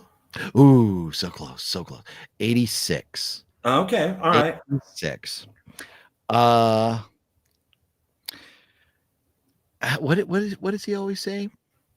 Hey, you guys. No, he doesn't say hey, you guys. That's David Sterling. Urkel himself, Mr. Jaleel White. How old will he be on the 27th? Well, he was older, right? On the TV show. Well, yeah. He has that kind of disease where he looks like a kid, but he's not a kid. So, and I know he did like one or two Asylum movies, so he was older in those. Did I do that? Thanks, Jeff. That's what it was. Yeah, I was going, hey there, Facebook. Let's He's not in his. He can't be in his 50s. Is he in his 50s? Maybe. Well, you got Cinestalker says 53. Wicked Network says 48. I was going to stick with. Says, got any cheese? No, I wish I did. Love cheese. I am going to say, because I was going to say like 55. Okay. So is that your final answer? Final answer. 49. Okay, not close on that one. Wicked Network is much closer. So here's an interesting one, and I makes sense, but I hate that people are getting older. Judd Nelson. Oh, makes me feel old as dirt. He is one of my favorites, and I would love to work with him. I copied his look from 2 films when I was back in high school, Making the Grade and Breakfast Club. I combined the 2 because I thought he looked really cool. He's got to be okay. So I was older than him in the Breakfast Club, I think. That was like 86 or something, like 84, 86. I'm 68. Cinestalker says 70. Sean says 65. Wicked Network says 68. Because Wicked Network got it right, was only one off last. I'm going to go 68. 66. Okay. All right. Liv came in with 63 right there, but 66 for Judd Nelson. Okay. This is an interesting one. So I personally thought this guy was older than this. Ed Harris. He's got to be in his 70s, like 73. Ed Harris will be 75 this week. Okay. Close. So, okay. So thinking Ed Harris is 75, then how about, and I'll throw this name out and see if you should know. We'll see how many other people know. Kimmy Robertson. Who's Kimmy Robinson? Kimmy Robertson was on Twin Peaks. She was the high-pitched receptionist girl. Oh, God, I don't remember that at all. So I'm just going to have to throw a number out there. I don't remember what she looks like. Oh, hold on a second.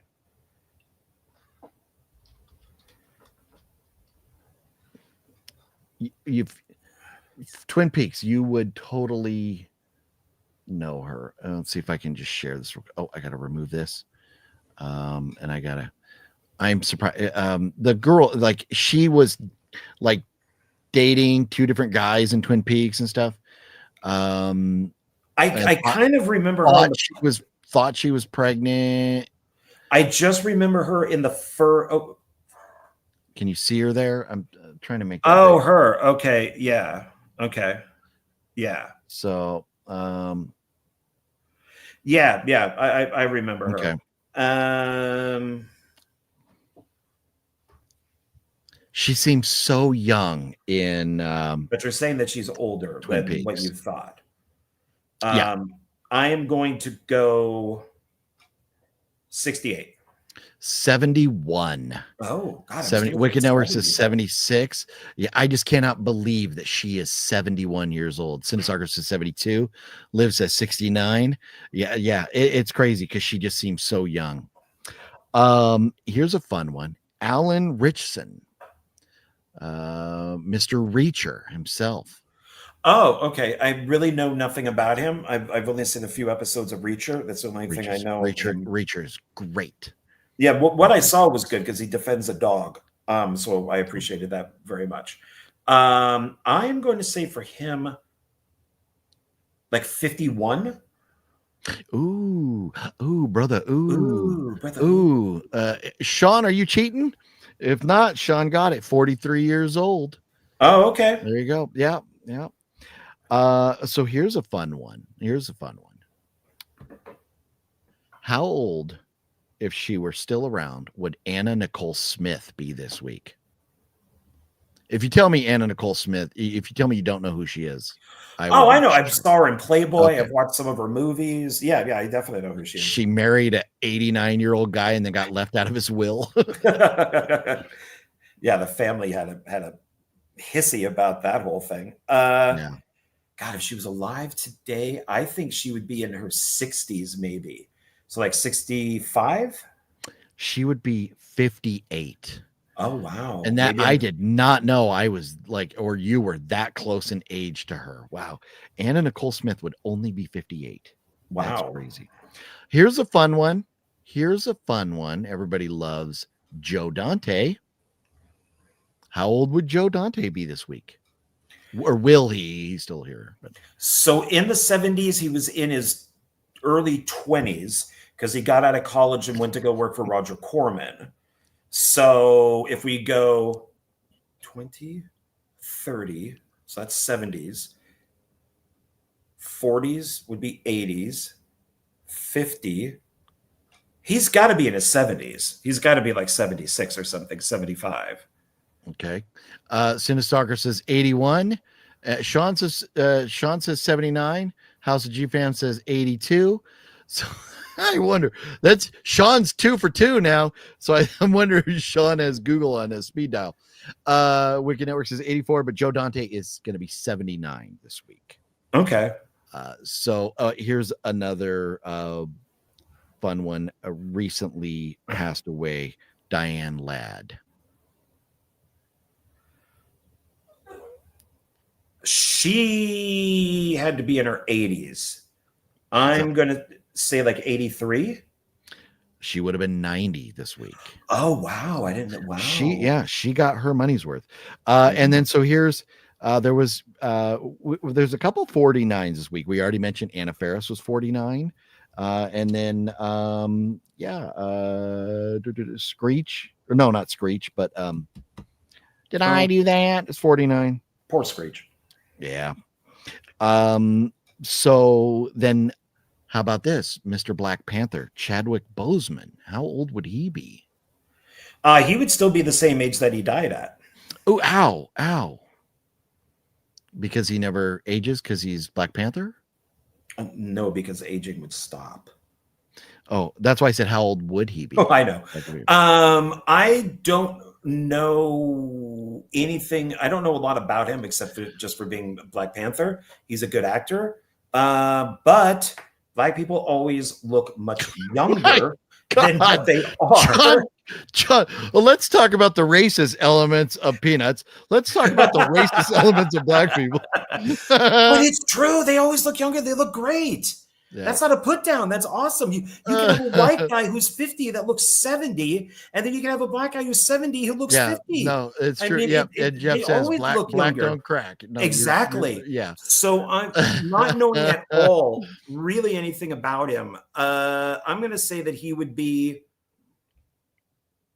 like 62. Okay. Cinestalker says 45. Wicked Network says 45. Sean says 43. Am I way off? Reacher was guessing, or Metal Gear was saying Reacher was 43. Chadwick Boseman would be 49 years old. Also, I almost gave it away talking about Anna Faris. Oh wow! That's why I had to Okay. throw you for a loop. Well, that's why I'm going, because he looked so young. I aged him up. So just 3 more here to talk about. Let's just go in no particular order here. Tom Sizemore. How old is Tom Sizemore gonna Tom Sizemore passed away, right? Yeah. Not a couple years. Yeah, he did. Right? I think he did. I think he passed away like 3 years ago or something, 22 or something. He had to be in his 50s at least. So I'm going to go with 58. Let's see. Cinestalker says 71. House of G Fam 67. Oh, shit, I'm way off from them. Tom Sizemore would have been 64 years old this week. Oh, and I said 68. Right? So I'm not 58. 58. Oh, he would have been 64. 64. You're only up by 6 years. That's fairly close. Yeah. Okay. Yeah. Okay. 2 more. Howie Mandel. Well, I think we have kind of like a tree where you count the rings. You have to count the amount of balloons or rubber gloves that he's expanded. Right. So Howie Mandel's been out there for a long ass time. Long time. He used to have hair at one point. Oh, that's right. Then he started hosting all those TV shows. Yeah. Yeah. Then he started looking like Blofeld, or Lex Luthor. Yeah.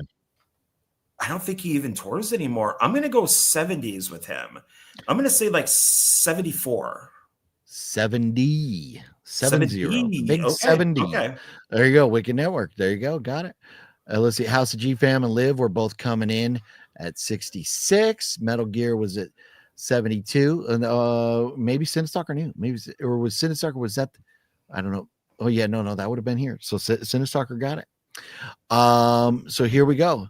I find Howie insufferable. You know, way back in the day when Howie had the little cartoon and stuff with his voices, I used to like him. I haven't seen anything from him, I don't know, probably in 20 years that has mattered to me. The last one. Howie is Gizmo. Did Howie play Gizmo's voice?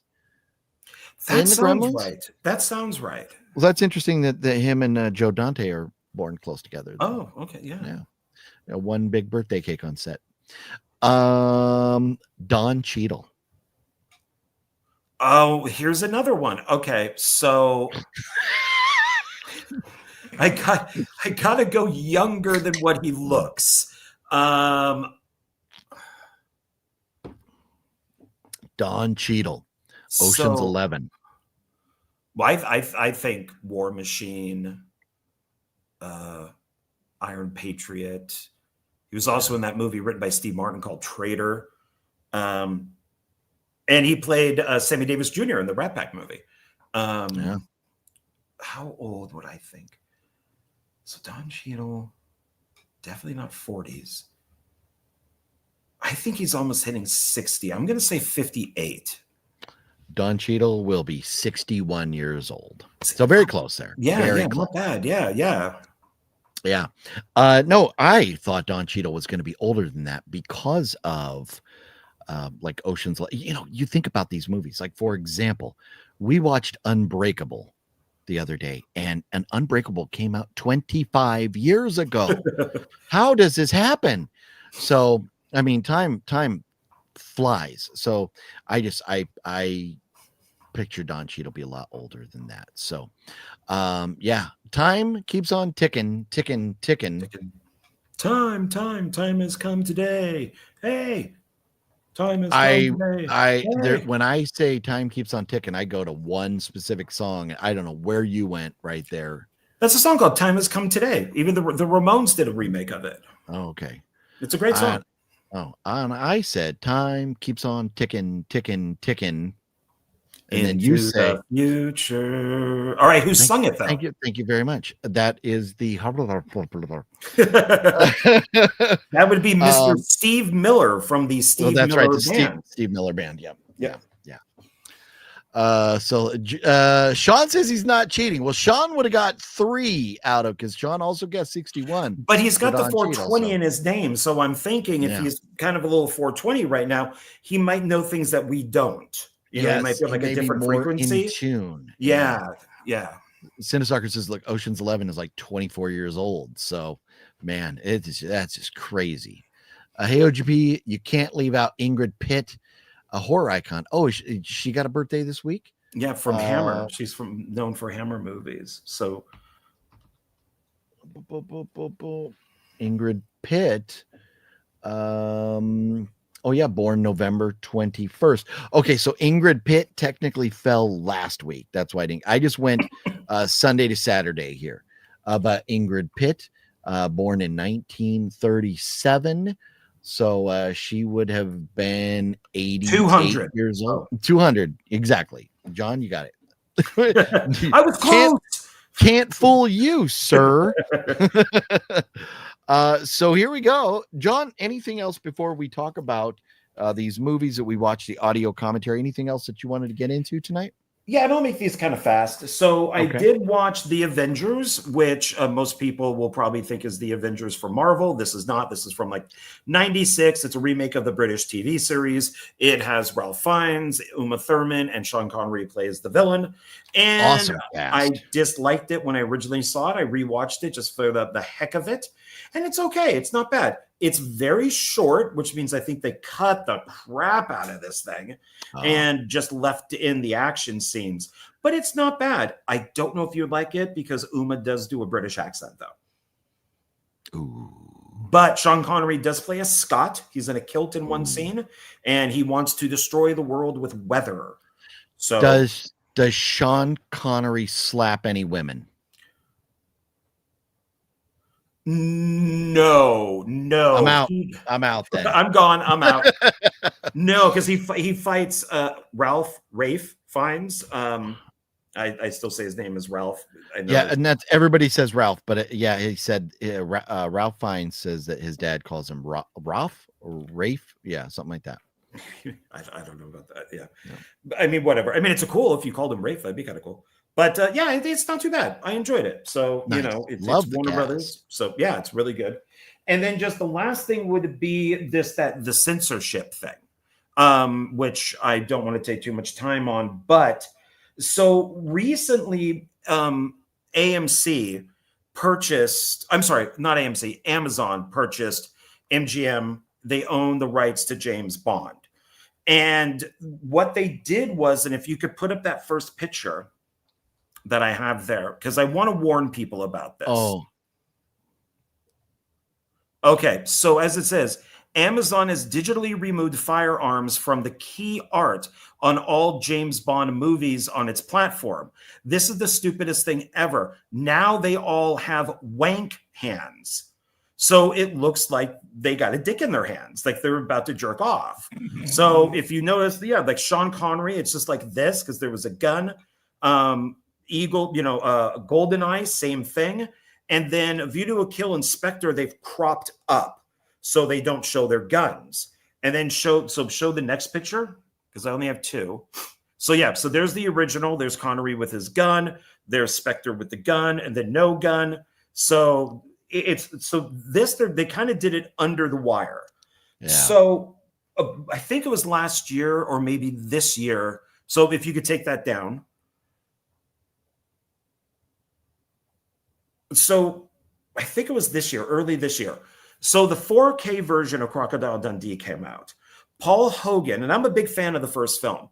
Paul Hogan said, oh yeah, the film doesn't meet the modern audience today. So he edited out scenes from the movie that he felt were problematic, including one scene with it could be a trans person or like a female, like somebody in drag, like he grabs between their legs. So I immediately went out and picked up the movie used so I could have the film completely, intact. And so I just picked it up because it's also a 3-pack, or you can get it by yourself. This scares me. Yeah. And even with James Bond, what the liberals, left, woke people are doing is they are censoring James Bond books and other books. So anything that they find problematic, like Bond using a gun, Bond smoking, Bond drinking, Bond hitting on a woman, it's deleted.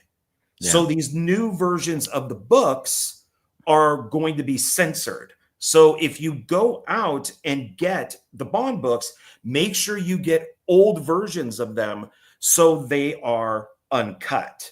And so I also picked up, because just in case they start cutting the movies, I did pick this up. So I recommend for people to pick this box set up. So this is the James Bond collection. It's 24 films that includes Spectre. So it doesn't have the very last one in it. And they all kind of are in this kind of book. They're all Blu-ray, and they all come in kind of like these book type things here. So it's like 1962 to 77, 79 to 2002, 2006 to 2015. Nice. These are complete. These are the actual MGM movies. Yeah. I immediately got, I think it cost me $55 with tax and all that type of stuff. I think it's worth it because I love the James Bond films, and this is the most complete version that you're going to get. I have very good news for anybody who wants to get themselves a copy of that.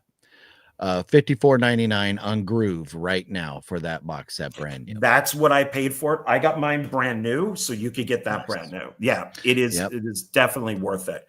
Black Friday sale on Groove.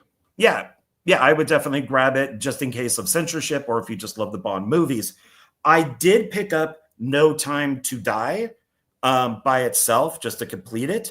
The weird thing about this one, and this is the last one that has all the original producers and owners and MGM.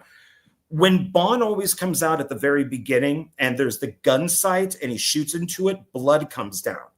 This is the only one where he comes out, shoots it, and he fades away. They pull him back from the screen like he's disappearing, because this is they kill off Bond.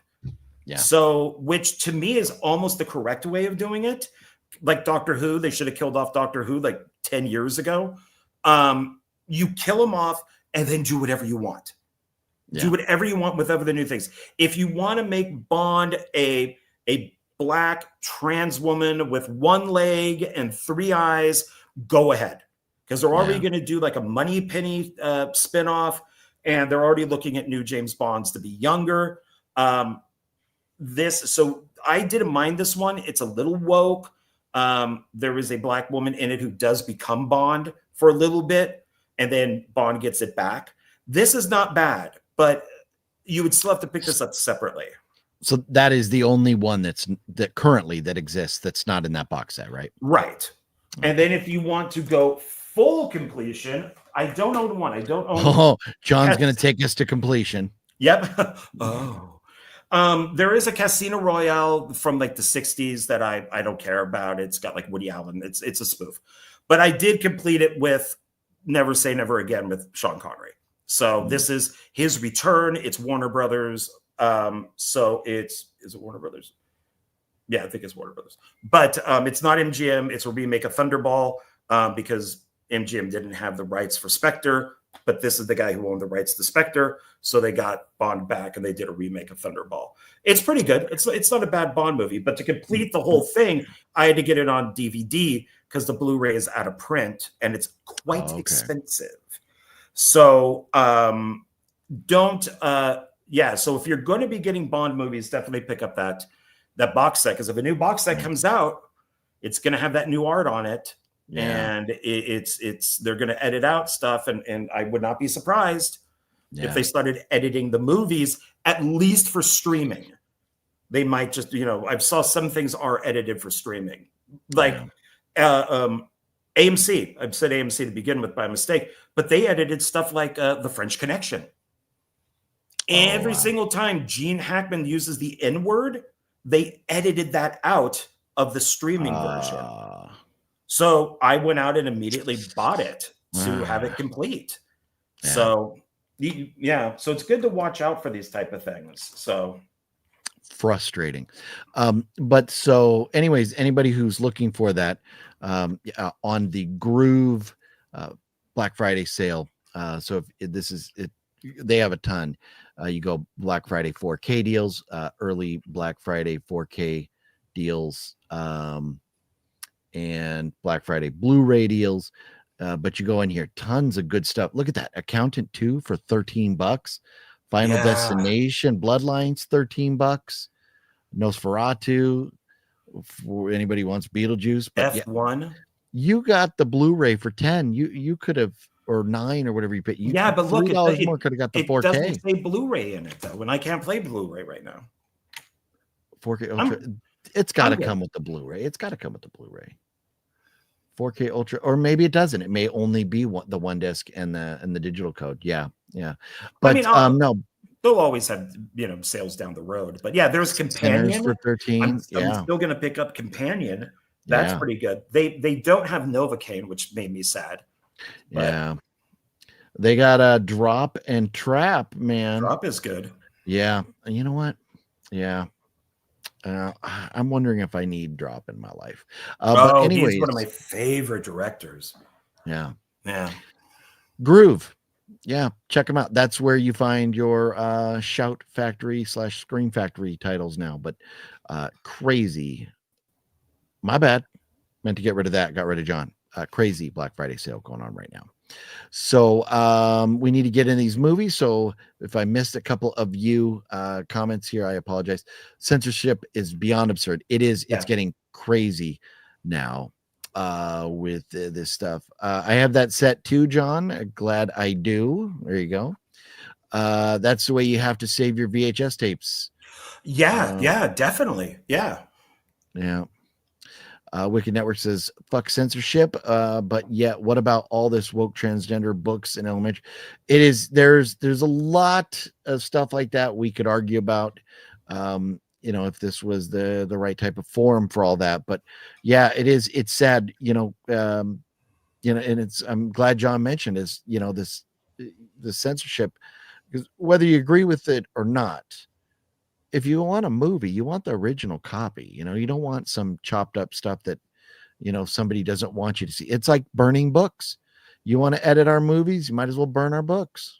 Yeah, and that's what the people did with that were against J.K. Rowling. They tore out the covers, put new covers in, and so they didn't say J.K. Rowling, but it's still Harry Potter. You're still buying the book. It doesn't make any sense.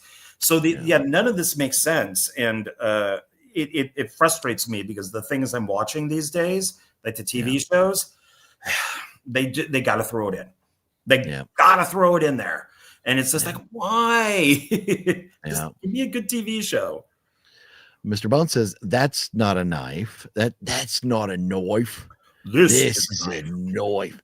And that's when he says knife, it almost sounds like noise. It's a noise knife. Knife. Oh man. So let's see here. A couple more, and we got to get to these movies. John, are the unaltered versions released in 4K as well? Or are they only on Blu-ray? I don't know about that box set. I haven't seen. I don't think these are. Yeah, because the box set you can still get, but I don't think that they're in 4K. So if they come out 4K now, you might want to do some research because Amazon will be releasing it. Jeff, you are not alone. I have not seen No Time to Die either. Larry, but kill Bond. Leave us with the good Bond, so that way they don't ruin it. So I got to say that. Okay, Larry, the Batman fan of house. What's up, Larry? Hey. That croc was going to eat me alive. I don't know, Sean. Maybe Sean puff pass. Let's see. One of these Monday nights, I'll surprise you with super chat. I want the Wheel of Doom to stay alive. Larry, you know what? Wheel of Doom is a lot of fun. But unfortunately, we have so much to talk about and so little time. It is hard to get to those. But one of these days we'll get into it again there, Larry. But thank you. And Larry, I appreciate all the support you've ever thrown. Larry has sent so many super chats over the last couple of years, and I really appreciate it. Livid Ace Livid Media, Livid Ace. What's going on? How you doing, Livid? Hey, Livid Media. Yeah. So that's they are watching on your channel, John. So I know who that is. Livid. Larry says, I'm okay with censorship. I wouldn't want my kids hearing bad language. But then just don't watch those movies. Yes. Or watch a movie that has been altered for audiences, but don't take away the originals. It's the parents' responsibility to monitor what their kids watch, not the filmmakers. So that's Ken Brewer. Is that Ken out there for Livid Media? Hey, Ken, nice. That's you. Yeah. So, very cool. Yeah, or might be married too. So thanks, guys, if that's you joining us. But yeah, it's the parents' responsibility to do that, just like with video games, comic books, cartoons, anything, it's if I watch one of those animated Superman movies and it says R on the back, you might not want your kid to watch it. Yeah. So, but it doesn't mean that they have to edit it so your kids can watch it. Yeah. Look at this. Anthony dropping in. What is cracking? Anthony, how you doing? man, so Anthony is a massive Boston Bruins fan. But man, I'm a Cinestalker and I are fans of everything Boston when it comes to sports. Bruins, Celtics, Pats, Red Sox. But man, it's an exciting time. And for being that basically last year, the Bruins traded away everybody, essentially everybody. You know what? The season's going better than I expected. I thought it was just going to be terrible. They're not up to their best start ever, but it could be a lot worse. So it gives us something to look forward to. So but Anthony, I miss you too, bro. Yeah, I've got I'll message you. I've got a lot of changes and things going on in life, but man, so Anthony, for those of you who don't know, Anthony is brothers with Nick, and they are part of the team that puts on Creep I.E. And you want to talk about an insane lineup of characters that are going to be at Creep I.E. Robert Englund's going to be there. Bruce Campbell's going to be there. I love the fact they added David Dasmalkian, Mr. Late Night with the Devil. So many. Elvira's going to be there again. But I don't think she'll be, because I think she's retired from dressing up as Elvira. So she'll probably just be there as Cassandra Peterson, her, self. But man, the guest list is insane for this coming up. The 5-year anniversary of Creep I.E. coming up at the end of January. And I'm not sure if it carries over into February. I'd have to look at the exact dates, but man, oh man, it is quite something. But yeah, man, Anthony, I've been a lot going on, but I'll send you a message and we'll chat, sir. But good to see you, bro. As a lifelong Bond fan, you got to say Bond, lifelong Bond fan, I think is what Jeff was getting at. I'm nervous about the future. Oh, you should be. For what their plans are, you should be, because Amazon is massively woke. If you've ever watched Lord of the Rings, you would definitely know that. So yeah. Larry says you're welcome, OGP. Glad to help you out. Well, and thank you, Larry. And so Livet says yes, Ken Brewer. There you go. Yes, and I'm going to quickly. Yeah, he has a new movie out called Death Bitch. And his stuff is very fun. I am part of his Zombie Rage anthology. I did a zombie short for it.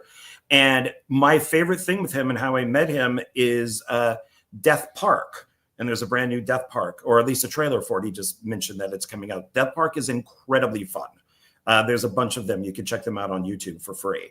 So nice. Ken is awesome. I've interviewed him a couple times, maybe 3 times now. And I need to interview him again for Death Bitch. But yeah, Ken, you're awesome. So thank you for coming in here and joining us. Nice. Well, there it is. Look at that. Hour and 27 minutes. A good runtime. Yeah, there you go. Ken Brewer right there. We're in the company of indie film royalty right there. Very cool. Yeah. But very nice. Yeah. So IMDb it, everybody, if you want to read about it. Alexis Walker lost her mother and brother in a home invasion. Now Alexis has become a vigilante. We like vigilante women. Yes, we do. And walks the streets in search of vengeance. All the way. Well, we'll let everybody else read it if you want, but just Google Death Bitch or check it out on IMDb. There you go, right there. Very cool, very good stuff. Thank you. So thanks, Kevin. And I don't mean to deviate too quickly from all that, but John and I we're 2 hours in and we still have to talk about these movies real quick. So yes. Mario says, hey guys, how you doing? Hope you have a good Thanksgiving. You do the same, Mario. And everybody else, if I'm missing your comments right now, I apologize. We are up against it. What are we going to talk about first, John? Well, maybe the one we watched first. I would say Slither. Yeah. Okay. So, and I have just this old DVD copy, which is still great and worth having if you don't have the one John has. This is a fun movie. This is one that somebody or many of you in the chat recommended to me before I'd ever seen it. And so I picked it up and watched it and love it. So, I mean, and Michael Rooker, and who else you got in here? Nathan Fillion, Elizabeth Who Banks. was in Superman. He played Green Lantern. Elizabeth Banks, when we liked her. Yeah, and he was also Nathan Fillion was also in Peacemaker, right? Very funny guy. I think most of us. What was the show that Nathan Fillion was in? Where he was like an author and he followed around that girl cop and wrote movies about it. Oh, I know the one you're talking about, books. but I forget I forget the it's whatever his name was in the show, but that was a fun show. I like that as a like kind of crime drama. But Slither's a great movie, and so you're listening to what's his name, Mr. Gunn, right? And James Gunn and Nathan Fillion in this audio commentary. The first 5 minutes was kind of awkward because Nathan Fillion was recording the audio commentary from Canada, and James Gunn was like probably in LA or something. And so they were doing it over the phone. But then after about 5 minutes or so, they really kind of got into this groove, and they are hysterical together. Elbowing, throwing jabs at each other, teasing each other and stuff. So I had a lot of fun with it, and I wish we ran out of Pibb here, but I love the fact that they referenced the Mr. Pibb scene in the car, the rant there. I do love me some Mr. Pibb. So and I've had it because Coke's switching up and having their soda battles with Dr. Pepper right now. But that was a lot of fun. But John, what are your thoughts? How did you enjoy the audio commentary for Slither? I enjoyed it, and I like that this has, and I love the movie too. It's early James Gunn, so he's not a James Gunn film directed by James Gunn type of attitude yet. He's still in that mindset of, oh yeah, I used to work for Troma. I wrote Dawn of the Dead. So he's still kind of in a thank you Hollywood and fans for making this film like a cult classic. You and I have some sort of affiliation with this in a way. They two of the people who worked on this also worked on Hell Night, which you absolutely love. So that was nice to hear. And I know a guy who worked on the movie, and I never knew that he worked on this. So an old friend named Mark Satrakian, I went to high school with him. We hung out together. There was like a group of 5 of us. We even went to go see the Dead Kennedys together. He was a massive effects artist way back in the day. He made us all look like punks. He was on TV shows, like Creature Features. He got a job with Lucas, worked on Howard the Duck, and he worked on the intelligent gremlin from Gremlins 2. And then in one scene in this where they're near the end in the sewer, they go, oh, and Mark Satrakian did this, and Mark Satrakian did that. I'm like, fucking A, I know that dude. Nice. And so we're friends on Facebook. But of course, like most things in life, you before Facebook and social media, you lose track of people and all that. So I haven't talked to him in a while, but it's great to see. If you check him out on IMDb, this guy's done a buttload of stuff. I mean, it is amazing of how many films he's done. So maybe I can get him on one filmmaker. But that brought the movie a little bit up for me, just knowing somebody who worked on it. And I think it reminds me of Night of the Creeps. So anybody out there who's seen Night of the Creeps, that's what this is kind of like. But great cast, well directed. James Gunn calls people out. I mean, I really love that. He's like, yeah, that didn't look great, so we cut it. Or, yeah, we didn't have enough time this day because I fucked up. Because, I was doing a dramatic scene, so I couldn't shoot the fight scene like I wanted to. So he criticizes himself, but he calls other people out too, which I guess at this point you could do. You're not going to lose work over it. So, I really loved it. I recommend this for people to watch, just a movie. But if you really want to get into it, also watch the audio commentary. Yeah, watch the movie first if you haven't ever seen it, and then the audio commentary. But I do. I enjoyed the story about the Hells Angels, how they're shooting, and there was Hells Angels having a party across the street. They're being all noisy, but the police had the road blocked off. Well, one of them got a ticket because he went past the roadblock. So then he started lighting off firecrackers and stuff, and so it's just crazy. But that sounds like Hells Angels. It really does. But that was their mistake. James Gunn's mistake is they're Hells Angels. So you go over and say, would your guys like to play zombies? So you get a couple Hells Angels to be in the movie. They then leave you alone. My mom used to date Hell's Angels, and if you actually know them, they're nice guys. But that's what I would think. I think, well, if he's setting off firecrackers, see if he wants to be one of the guys that gets a slither inside him. One of these days I'll show you all the pictures of the bullet holes in my grandmother's house from the Hell's Angels. So my aunt was married to a Hell's Angel. They went to jail, they both went to jail. Then she got out of jail. The Hell's Angel guy stayed in. So my aunt had another boyfriend or whatever down the road, and the Hell's Angels didn't approve. So they all rode by and they thought she was living with my grandmother, put a whole bunch of holes into the side of my grandmother's house. So not the greatest guys, but some of them, you know, if you treat them, if you're, respectfully and stuff, they're not gonna, they don't like to hurt civilians or anything. So yeah, that's what I think. I mean, you don't have to be friends with them, but just go over and go, hey guys, sorry, hey, a couple of you just like to play these zombie type characters. That's what I did. I was doing a school project, a directing project, and there was a gang member who lived next door that was playing rap music like at 100. And I said, I'm going to go over and say something, to him. And the people in the crew were like, don't do that. And I went around and I showed him respect, and I was very nice, and I wasn't rude or raised my voice, and just asked him, dude, can you please turn it down for an hour? He turned it down. Yeah. He was perfectly fine. So yeah, that's cool. Yeah. I remember you telling me that story before. Yeah. Metal Greg says, Castle. Yeah. That was, that's the name of it. Yeah. Yeah. Great show. Yeah. Didn't they get married in real life or something? That I don't know. Him and the lead girl, something like that. I do not know that, but yeah, that was a good one. So that was a fun story there. And then I liked how they talked about, how it was like constantly so cold and they were freezing, and and then Nathan Fillion was all like dressed and warm and everything, and he was still freezing his ass off. And then there was poor like Elizabeth Banks in her like tank top there, and it was like below freezing outside. So that was fun, but you could see the breath coming out. But what we learned on the Blob is you put an ice cube in your mouth, and then you don't get the breath. But you could see it, that when he talks about how cold they were that night. Oh man, that you could just see that cold breath coming out. Yeah.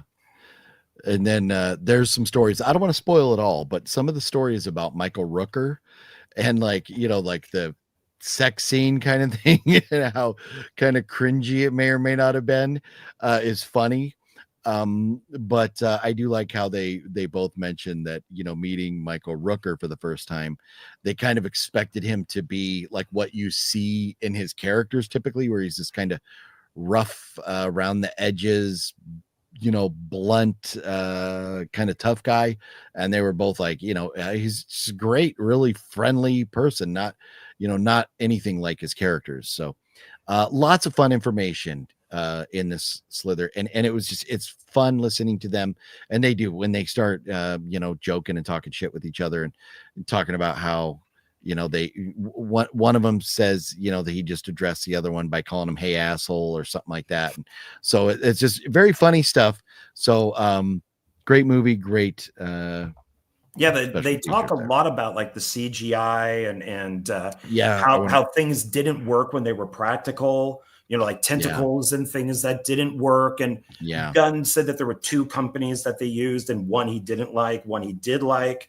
And he would point that out of which one that didn't look great, but that looked great. So it's very funny because the guys on the Blob kind of did the same thing in a way, but they're a lot older than what James Gunn would have been at that time. So I get that. But Slither is a great film. It's very fun. It's very James Gunn.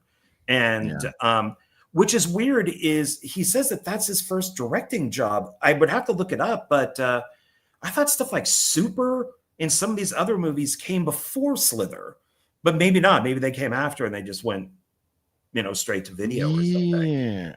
No, because before that he directed that the Troma film. No, he wrote Romeo and Juliet. Oh, he did. I thought he directed that too. He just wrote it. No, he wrote it. I hated Romeo and Juliet. I literally fell asleep in the theater with Lloyd Kaufman there. So, which was embarrassing. Funny. Drew Marvick was hosting it, and I just fell right to sleep. It's so boring. Yeah. Troma. I struggle with Troma. So, and yes, I do like how they talked about how some of the effects were part practical, part CG, and then like James Gunn bitching about the deer, how bad the deer looked, and that was like their second. The first one looked bad, so they replaced it, and this one still looked terrible. So he said there was supposed to be like 4 of them, and they were all supposed to like be fighting, and they could only afford one because their budget was so low. Like the script was gigantic, so they had to bring, if something was 10 of something, they had to bring it down to 1. Well, that was a lot of fun. Any more thoughts on Slither before we move on to the Blob? No, I recommend it. I think that they should check it out. So definitely watch the film and then the audio commentary. So the Blob remake, this was interesting. A lot of some, their processes with creating the Blob and some of the stuff that they used to make the Blob. Honestly, so the one we listened to, the audio commentary here had director Chuck Russell, cinematographer Mark Irwin, special effects artist Tony Gardner, and it was moderated by filmmaker Joe Lynch.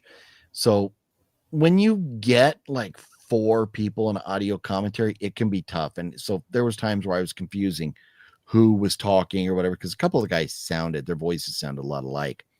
But there was still some very fun information about this. And I had a good time, but I'm not gonna lie. The audio commentary on the Blob didn't do it for me like it did with Slither, and maybe it was just because there were so many of them. But watching this audio commentary made me go like, I need to just rewatch the film. So I'm leaving this out so that I can just rewatch it without the audio commentary. But it's a fun one, and I think the Blob is better. I think the remake is better than the original. Not a lot of movies can say that, but it is. And I had a good time with it. I think at times I was like struggling with what they were saying, because they did talk a lot about the special effects and how they did this or how they did that. And some of it was just like, might have been interesting to them, but I don't think it played as well, their conversation, to maybe the general public as much. But if you just care about them and want to hear them, then that's fine. But if that's the case, then I don't really want to hear from the cinematographer. I don't really want to hear an effects artist and a director. Okay. But I don't need to hear from all these people. So it was still fun. I still enjoyed it. And I think it was a great, because of the Blob and Slither. If you've seen Slither, they both have these big, creepy, slimy creature things. So this was a great double feature.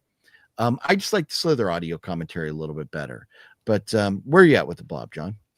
I would, well, I'm a little biased because of Mark working on it, but it's, I love the movie. It's one of my favorite remakes. I do put it right up there with The Fly, because they mentioned that on the back here. Not as much with The Thing, but I appreciate everything that they went through with creating the Blob and using miniatures and matte paintings and people doing stuff by hand, that the Blob would come up at people and that would actually be somebody's hand in there. I do agree a little bit with the audio commentary. I'm guessing, and this isn't me plugging, but Cliff, my buddy Cliff, he did produce this. So what they normally do is they will reach out to as many people as possible. And if they can get 2 people, it's 2 people. If they could get 10 people, it's 10 people. They'll just maybe put them on separate tracks or something. So from what Joe Lynch says, who, if for those of you who don't know, he did Wrong Turn. He's obviously a massive fan of this movie, so they got him to moderate it. I like Chuck Russell a lot. He's made some really great movies. The cinematographer to me seemed a little wonky, especially at the beginning. Like he was saying some stuff to me that didn't make sense, but then he got okay. Tony Gardner, you definitely want, because that's the guy who does Chucky. And so he's a classic. You want him. So he's from Bride On, I believe, for Chucky. And And then but he's a special effects artist, so I like that. To me, and it's not knocking the guy or anything at all, but cinematographer, well, you want to hear about like the camera setups and because he does talk about at the very beginning, he's kind of rambling a little bit, but then I think he caught on, and his voice was definitely distinctive. So you knew when he was talking. So that's the guy who was telling us, oh yeah, that's a matte painting, or this is a set. Oh yeah. Or, so I think that you want that. And then every once in a while, Joe Lynch would say their name. So then, like if an effect came up, they'd be like, that's a Tony effect. So you knew that. And then he would always say, so Chuck, what was this? So for me, it did have a lot of interesting stuff in it. Shawnee Smith is gorgeous in this movie. Man, is she hot. But Kevin Dillon's hair, what the hell is, I know this is like 1988. Hysterical. Yeah. But 1988. What is this mullet he's wearing? This is awful. God, this is bad. What a bad decision. No, I'm mentioning cast members too. And, but Bill Moseley even has his little cameos, little moment in the film. But and that would have been, was this when it has to be one of Bill Moseley's first credits. They said it was after Texas 2. Okay. Yeah, so maybe he just wanted to be in it, or he wasn't really known as Chop Top at that time, like he was gaining. Yeah. So, but it's just cool seeing them. But yeah, man, it's so funny, with Shawnee, because at first when I started watching, I forgot that was Shawnee Smith. And I'm like, man, this girl looks so familiar. She's so unique looking, her eyes and stuff. And then when I heard him say Shawnee, I was like, duh, no shit. Yeah. She, time takes a toll on all of us. But, Shawnee doesn't, she's a little bit older now.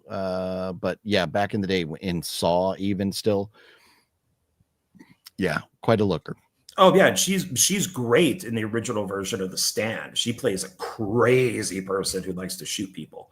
So that kind of go against her. So she is really good. And they mentioned in the audio commentary about Joe Lynch says, well, what did you think you had to take from the original and put it into this one?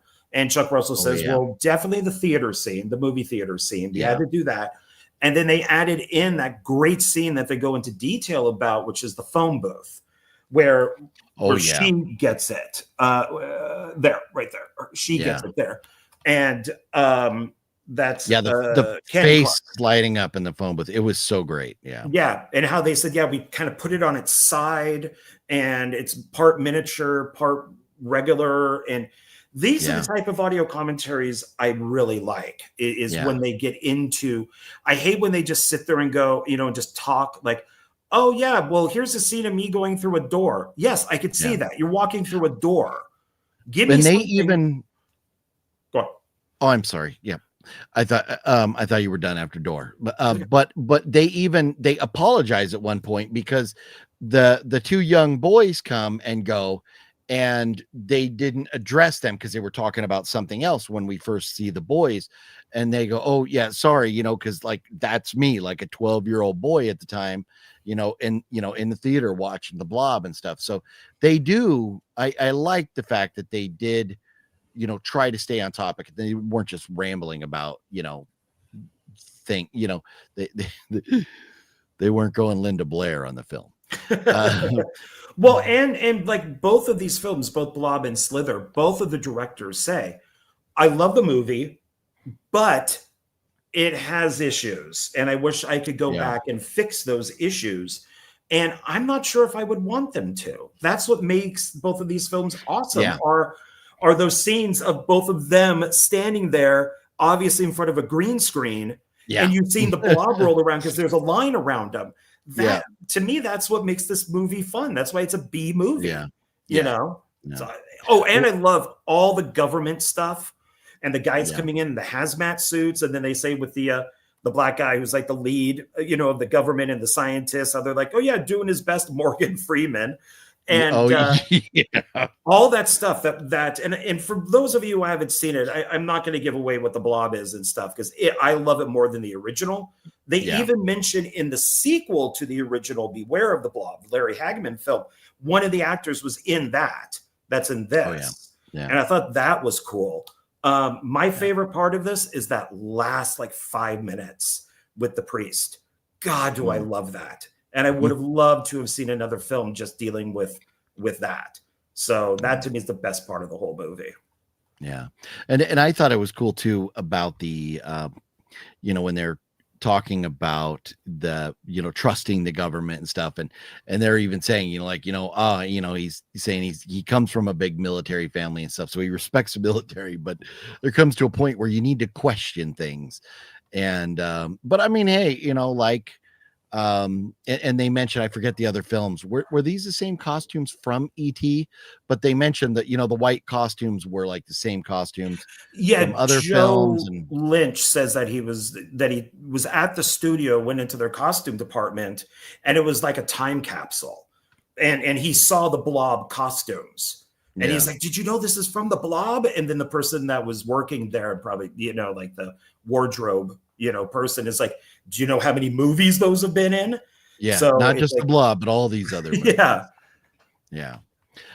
So that was cool. And then going back to the phone booth scene, I did, after they mentioned how they use like a miniature doll of her as she was getting killed, I had to rewind it and watch that again, and it is hard to tell. Now if you look at, because it's the shot from above, look at the phone itself. The phone kind of looks like a miniature more than she does even.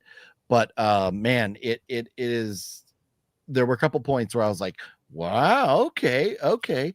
So, but that one I definitely had to rewind just to watch that part. So my question to you and anybody in the chat there, do audio commentaries ruin movies? So would it be better for you not to know that was a miniature? Would it be better to know that effect could have looked better? Is it just better? Kind of like, I know that you always say, I want to know more, and I say, I want to know less. So is it better to know more about a movie and know all of its flaws, or is it better to know less and not know all of its flaws? Yeah. Well, that's an easy answer for me, because I say you don't ever watch an audio commentary before you watch the film, unless it's a terrible film you'll never watch. And then you go, okay, I'll check that out, just to hear what the director has to say. But I think the audio commentaries are fun. I know Antonis loves audio commentaries. He's always asking me about audio commentaries. So to me, I enjoy them. My biggest thing with audio commentaries over my life of watching movies has been, there's so many movies I want to see that actually going back to rewatch something that you like has to be for a good reason. If I watch a movie and I'm like, okay, that was good, I don't need to go back and necessarily learn things about it, especially newer movies where everything is shot in front of her. I would never, ever, ever entertain an audio commentary for like the Avengers. I would just never care. Like, oh man, this is crazy. We were shooting in front of a green screen. Nuh-uh, no way. Yeah, you were shooting in front of a green screen? Most of the Marvel movies are shot in front of a green screen. So it's just things like that I wouldn't care.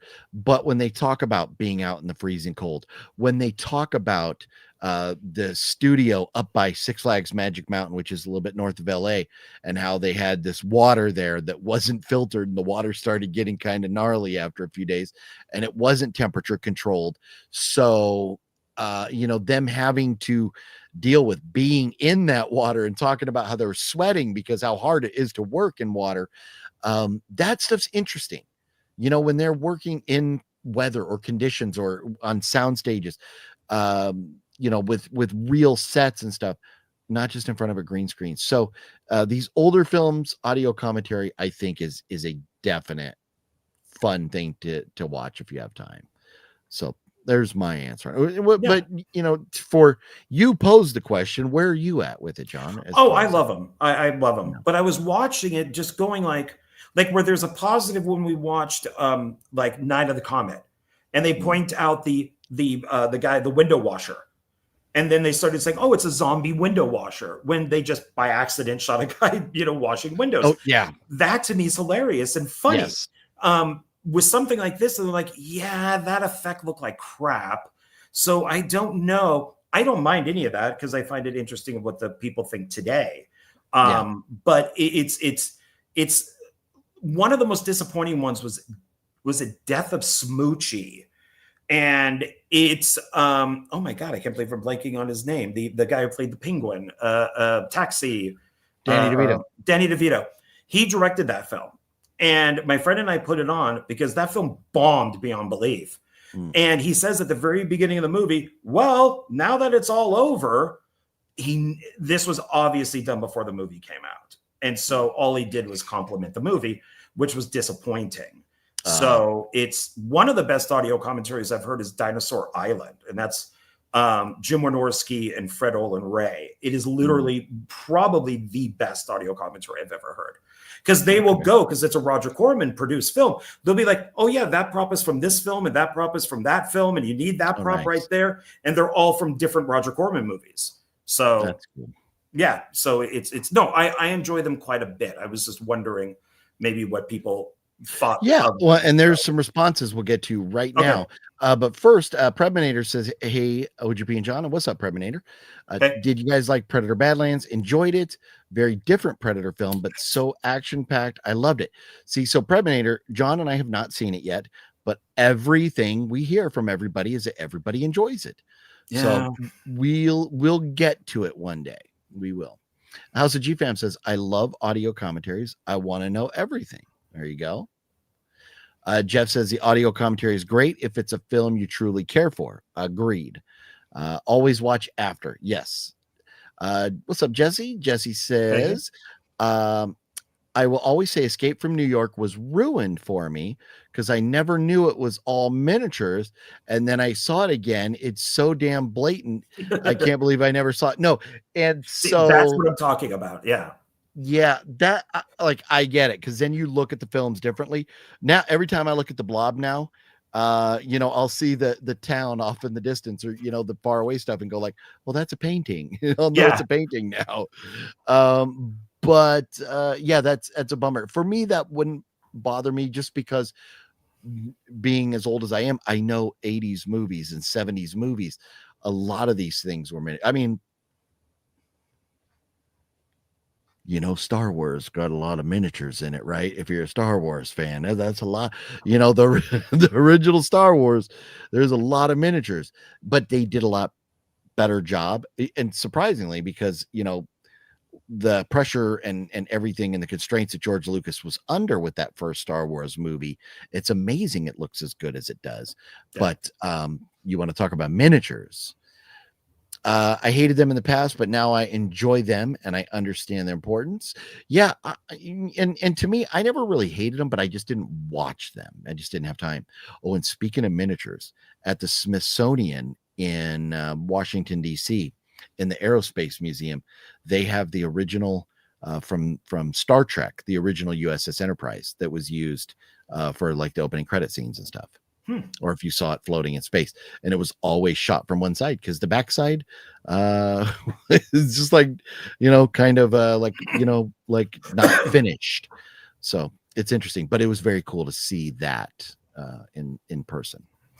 Death to Smoochie is so damn funny. Robin Williams with the safari speech. Maybe I need to rewatch it. I hated it. I thought it was awful, but I saw it like 20 years ago, so might have a different. And that's, I don't do too many comedies, and so I've never. Danny DeVito's great, Robin Williams is great, but I've never watched. Well, it's the Smoochie it's a dinosaur, so he's supposed to be Barney. So the idea, and then Robin Williams is a clown, like Coco the Clown or something, and it's what if Barney took over from, like this clown, and he hates that. Because he's huge in the ratings, and it's supposed to be a really dark comedy, but I just thought it was kind of dumb. But maybe I need to rewatch it. So yeah. I have Dinosaur Island by Roger Corman, which is signed by B-movie actress, the late great Nikki Fritz. Oh, that's sweet. Very nice. Yeah, very cool. If you have the laser disc, I don't know if it's on the DVD or Blu-ray, but that audio commentary is definitely worth watching. Nice. Sean wants to remind us we haven't said hello to our good friend.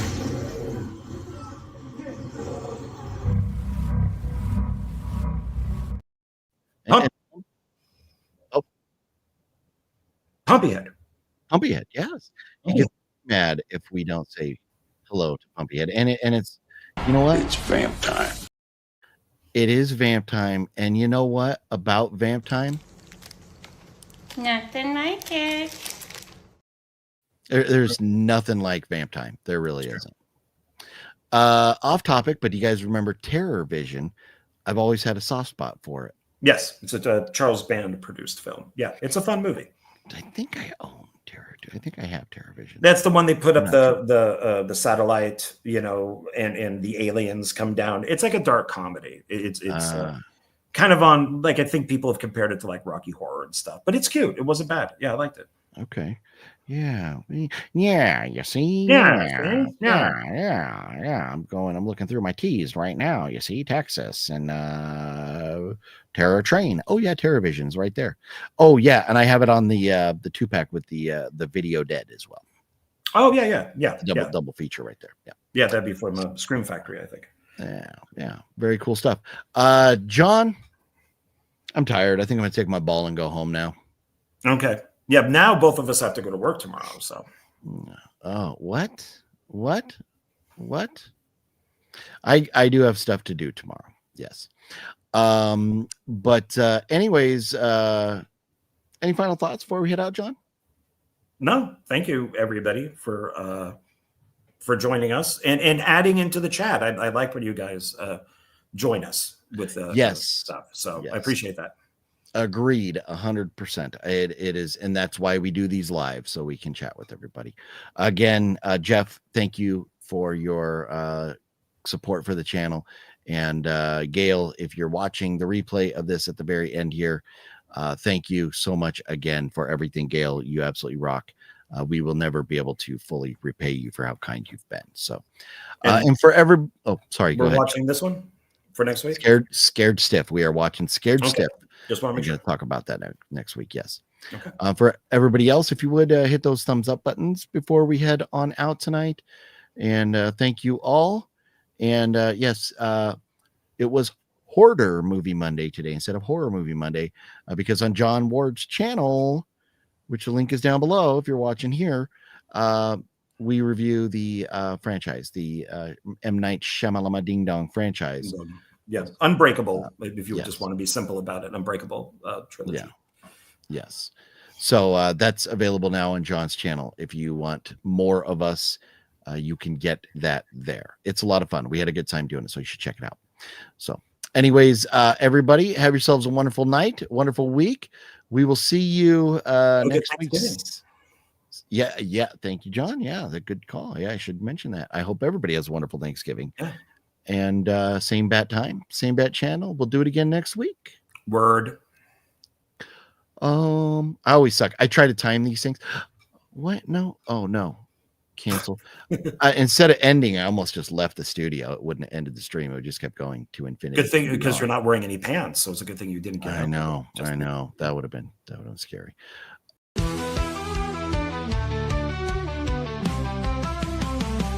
It's Horror Movie Monday, you already know. Chills in the air, and the tension's low. OGP steps up, setting the tone. Always in charge, yeah, sitting on the throne. Sean Ward steps in with a confident stare. Nipples getting hard from the icy glare. Bowser's in the back, creeping through the dark, lurking in the silence like a phantom arc. It's Horror Movie Monday, lights down low, screens on the screen, let the madness flow. We laugh, we jump, we scream, we play. Every week it's thrilling in a twisted way. What's your favorite scary movie? Fuck you!